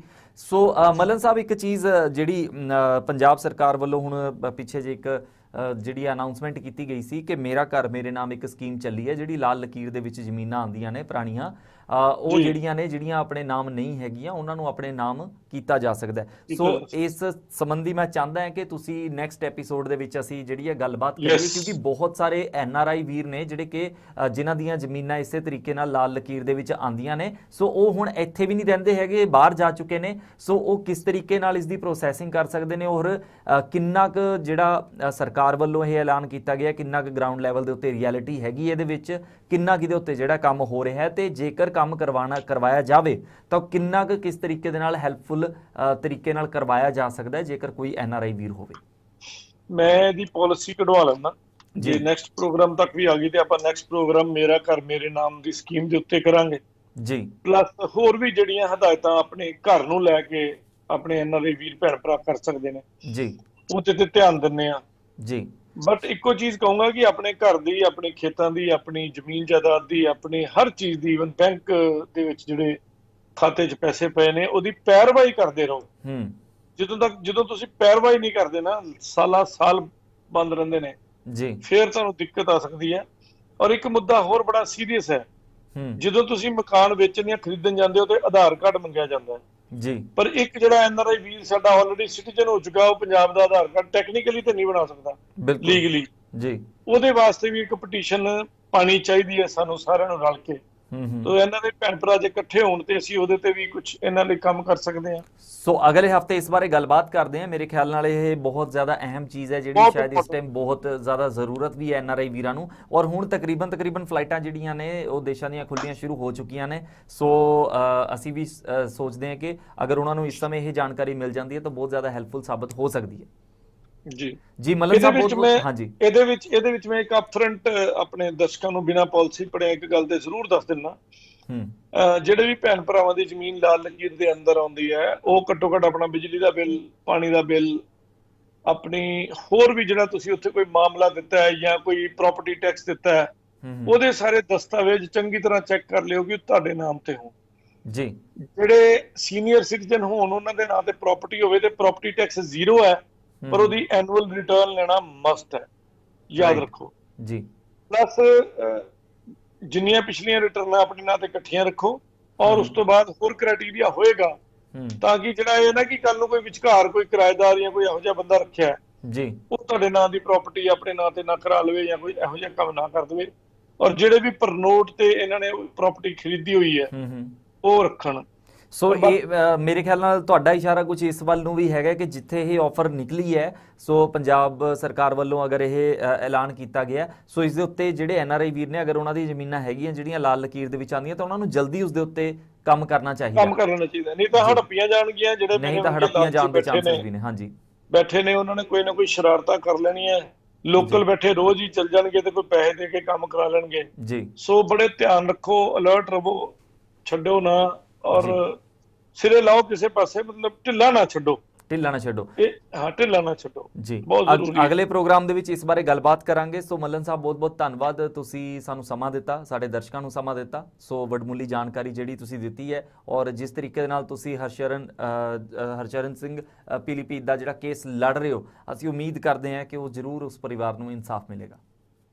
ਬਿਲਕੁਲ ਮਿਲੇਗਾ ਜੀ, 100% ਮਿਲੇਗਾ। ਜਦ ਤੱਕ ਨਹੀਂ ਮਿਲਦਾ ਤਦ ਤੱਕ ਮੈਂ ਆਪਣੇ ਪੱਬਾਂ ਤੇ ਖੜਾ ਰਵਾਂਗਾ ਔਰ ਵਾਹਿਗੁਰੂ ਅੱਗੇ ਇਹੋ ਅਰਦਾਸ ਕਰਾਂਗਾ ਕਿ ਜਲਦੀ ਰਹਿਮ ਪਾਵੇ ਉਹਨਾਂ ਸਾਰੇ ਅਧਿਕਾਰੀਆਂ ਦੇ ਦਿਮਾਗ 'ਚ ਜਿਨ੍ਹਾਂ ਕੋਲੇ ਫਾਈਲ ਹੈ।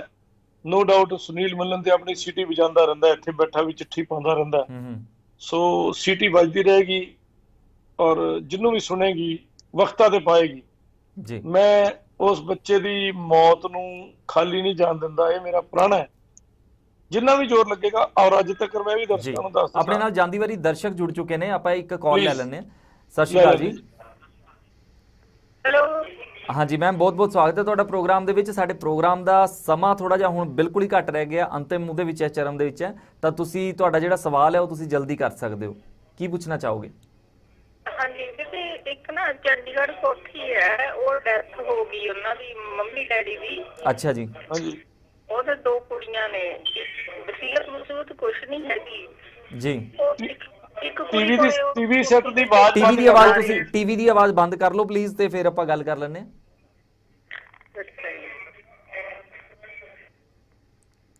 ਹਾਂਜੀ, ਇੱਕ ਕੁੜੀ ਕੋਲੇ ਪੇਪਰ ਨੇ, ਉਹ ਤਾਂ ਪੇਪਰ ਮੰਗਦੇ ਆ, ਉਹ ਦਿੰਦੀ ਨਹੀਂ ਹੈਗੀ, ਇਹਦਾ ਕੀ ਬਣੂਗਾ ਜੀ? ਉਹ ਫਰਦਾ ਉਹ ਤੁਹਾਡੇ ਕਿਰਾਏਦਾਰ ਨੇ?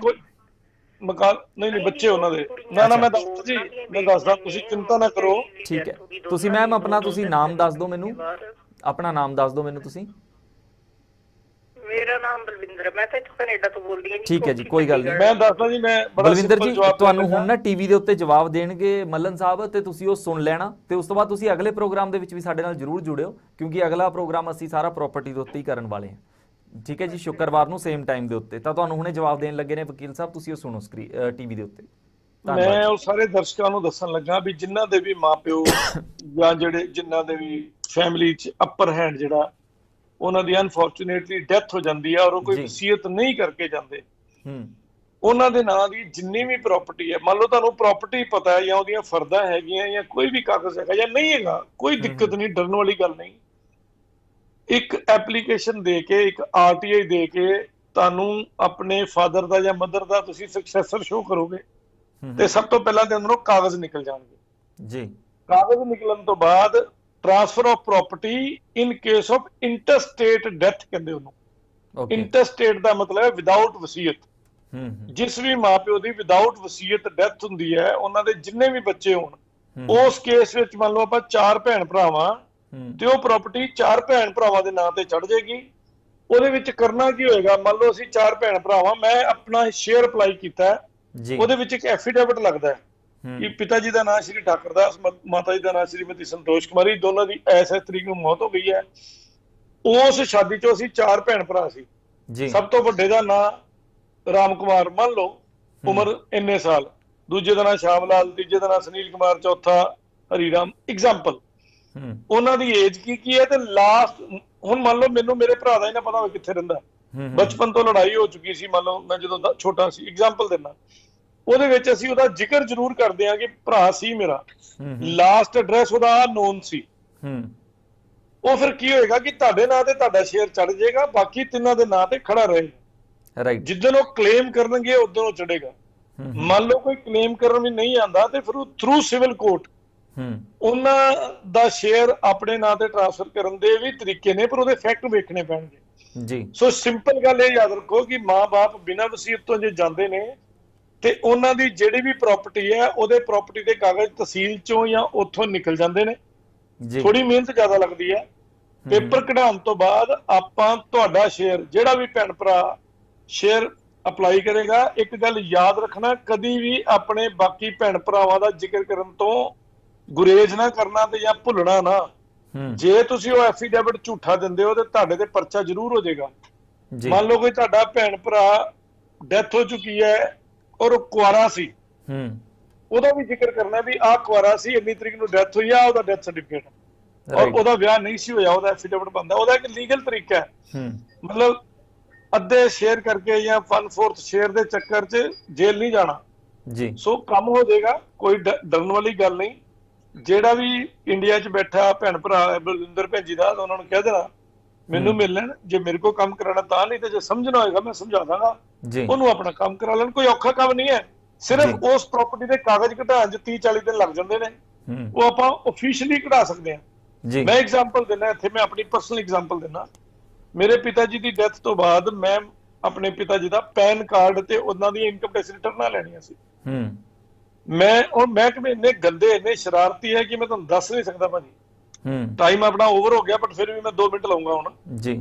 ਜਦੋਂ ਮੇਰੇ ਫਾਦਰ ਦੇ ਪੈਨ ਕਾਰਡ ਵਾਸਤੇ ਮੈਂ RTI ਪਾਈ ਤੇ ਮੈਨੂੰ RTI ਅਫਸਰ ਨੇ ਥਰਡ ਪਾਰਟੀ ਕਹਿ ਕੇ ਡਿਨਾਈ ਕਰਤੀ ਇਨਫੋਰਮੇਸ਼ਨ ਕਿ you are third party to your father, ਤੇ ਤੈਨੂੰ ਇਹ ਸੂਚਨਾ ਨਹੀਂ ਦਿੱਤੀ ਜਾ ਸਕਦੀ। ਰਾਈਟ। ਮੈਂ ਉਸ ਅਫਸਰ ਨੂੰ, ਅਫਸਰ ਨਹੀਂ ਕਹੂੰਗਾ, ਨੌਕਰ ਨੂੰ, ਉਸ ਸਰਕਾਰੀ ਨੌਕਰ ਨੂੰ ਕੰਟੈਂਪਟ ਨੋਟਿਸ ਭੇਜਿਆ ਸੀ ਕਿ ਤੂੰ ਮੈਨੂੰ ਮੇਰੇ ਮਰੇ ਫਾਦਰ ਦਾ ਥਰਡ ਪਾਰਟੀ ਕਹਿ ਕੇ ਗੰਦੀ ਗਾਲ ਕੱਢੀ ਹੈ। How I am third party to my deceased father, after death of parents you become class 1 legal heir. ਜਿਹੜੇ ਬੱਚੇ ਹੁੰਦੇ ਉਹਨਾਂ ਦੇ, ਤੂੰ ਮੈਨੂੰ ਕਿਵੇਂ ਕਿਹਾ ਤੇਰੇ ਤੇ 20 ਲੱਖ ਰੁਪਏ ਦਾ ਮੈਂ ਹਰਜਾਨਾ ਪਾਉਣਾ, ਤੇਰੇ ਤੇ ਡੈਫੀਮੇਸ਼ਨ ਦਾ ਕੇਸ ਕਰਨਾ। ਉਹ ਨੌਕਰ ਆਪਣੀ ਛੁੱਟੀ ਲੈ ਕੇ 6 ਮਹੀਨੇ ਘਰ ਚਲ ਗਈ ਮੈਡਮ। 6 ਮਹੀਨੇ ਤੱਕ ਮੈਂ ਫਾਈਨਾਂਸ ਸੈਕਟਰੀ ਨਾਰਥ ਬਲਾਕ ਤੱਕ ਲੜਾਈ ਲੜੀ। ਅਲਟੀਮੇਟਲੀ ਮੈਨੂੰ ਸੂਚਨਾ ਤੇ ਮਿਲ ਗਈ, ਪਰ ਉਸ ਲੇਡੀ ਨੂੰ ਮੈਂ ਨਹੀਂ ਛੱਡਿਆ, ਉਹਦੇ ਤੇ ਮੈਂ ਜੋ ਕੇਸ ਕਰਨੇ ਸੀ। ਮਤਲਬ ਰਾਹ ਸਾਰੇ ਨਿਕਲ ਆਉਂਦੇ ਨੇ ਤਾਂ ਥੋੜਾ ਜਿਹਾ ਜਿਹੜਾ ਸੰਘਰਸ਼ ਕਰਨਾ ਪੈਂਦਾ ਭਾਜੀ, ਖੜਨਾ ਪੈਂਦਾ ਜੀ। ਲੋਕੀ ਸਲਾਮਾ ਕਰਦੇ ਨੇ। ਸੋ ਮੱਲਨ ਸਾਹਿਬ, ਮੈਂ ਚਾਹਾਂਗਾ ਕਿ ਬਾਕੀ ਦੀ ਜਿਹੜੀ ਜਾਣਕਾਰੀ ਹੈਗੀ ਉਹ ਅਗਲੇ ਐਪੀਸੋਡ ਦੇ ਵਿੱਚ ਅਸੀਂ ਕਰਾਂਗੇ ਔਰ ਇਸੇ ਦੇ ਨਾਲ ਰਿਲੇਟਡ ਹੈ। ਸੋ ਮੈਂ ਬਲਵਿੰਦਰ ਜੀ ਨੂੰ ਵੀ ਇਹੀ ਕਹਿਣਾ ਚਾਹਾਂਗਾ ਕਿ ਵੈਸੇ ਤਾਂ ਤੁਹਾਡੇ ਸਵਾਲ ਦਾ ਜਵਾਬ ਤੁਹਾਨੂੰ ਮਿਲ ਗਿਆ ਹੋਣਾ, ਜੇਕਰ ਫਿਰ ਵੀ ਕੁਝ ਰਹਿੰਦਾ ਸੋ ਅਗਲੇ ਸ਼ੁੱਕਰਵਾਰ ਆਪਾਂ 7:30 ਤੋਂ 8:30 ਵਜੇ ਤੱਕ ਇਸੇ ਪ੍ਰੋਗਰਾਮ ਦੇ ਵਿੱਚ ਦੁਬਾਰਾ ਜੁੜਾਂਗੇ ਔਰ ਗੱਲਬਾਤ ਕਰਾਂਗੇ ਖਾਸ ਤੌਰ ਦੇ ਉੱਤੇ ਪ੍ਰਾਪਰਟੀ ਨੂੰ ਲੈ ਕੇ ਕਿ NRIs ਨੂੰ ਉਹਨਾਂ ਦੀ ਪ੍ਰਾਪਰਟੀਜ਼ ਦੇ ਉੱਤੇ ਕਿਵੇਂ ਆਪਣੇ ਹੱਕ ਲੈਣੇ ਚਾਹੀਦੇ ਨੇ ਤੇ ਕਿਵੇਂ ਉਹਨਾਂ ਦੀ ਦੇਖਭਾਲ ਕਰਨੀ ਚਾਹੀਦੀ ਹੈ, ਜੇਕਰ ਕੋਈ ਮਾਮਲਾ ਚੱਲਦਾ ਤਾਂ ਕਿਵੇਂ ਪੈਰਵੀ ਕਰਨੀ ਚਾਹੀਦੀ ਹੈ।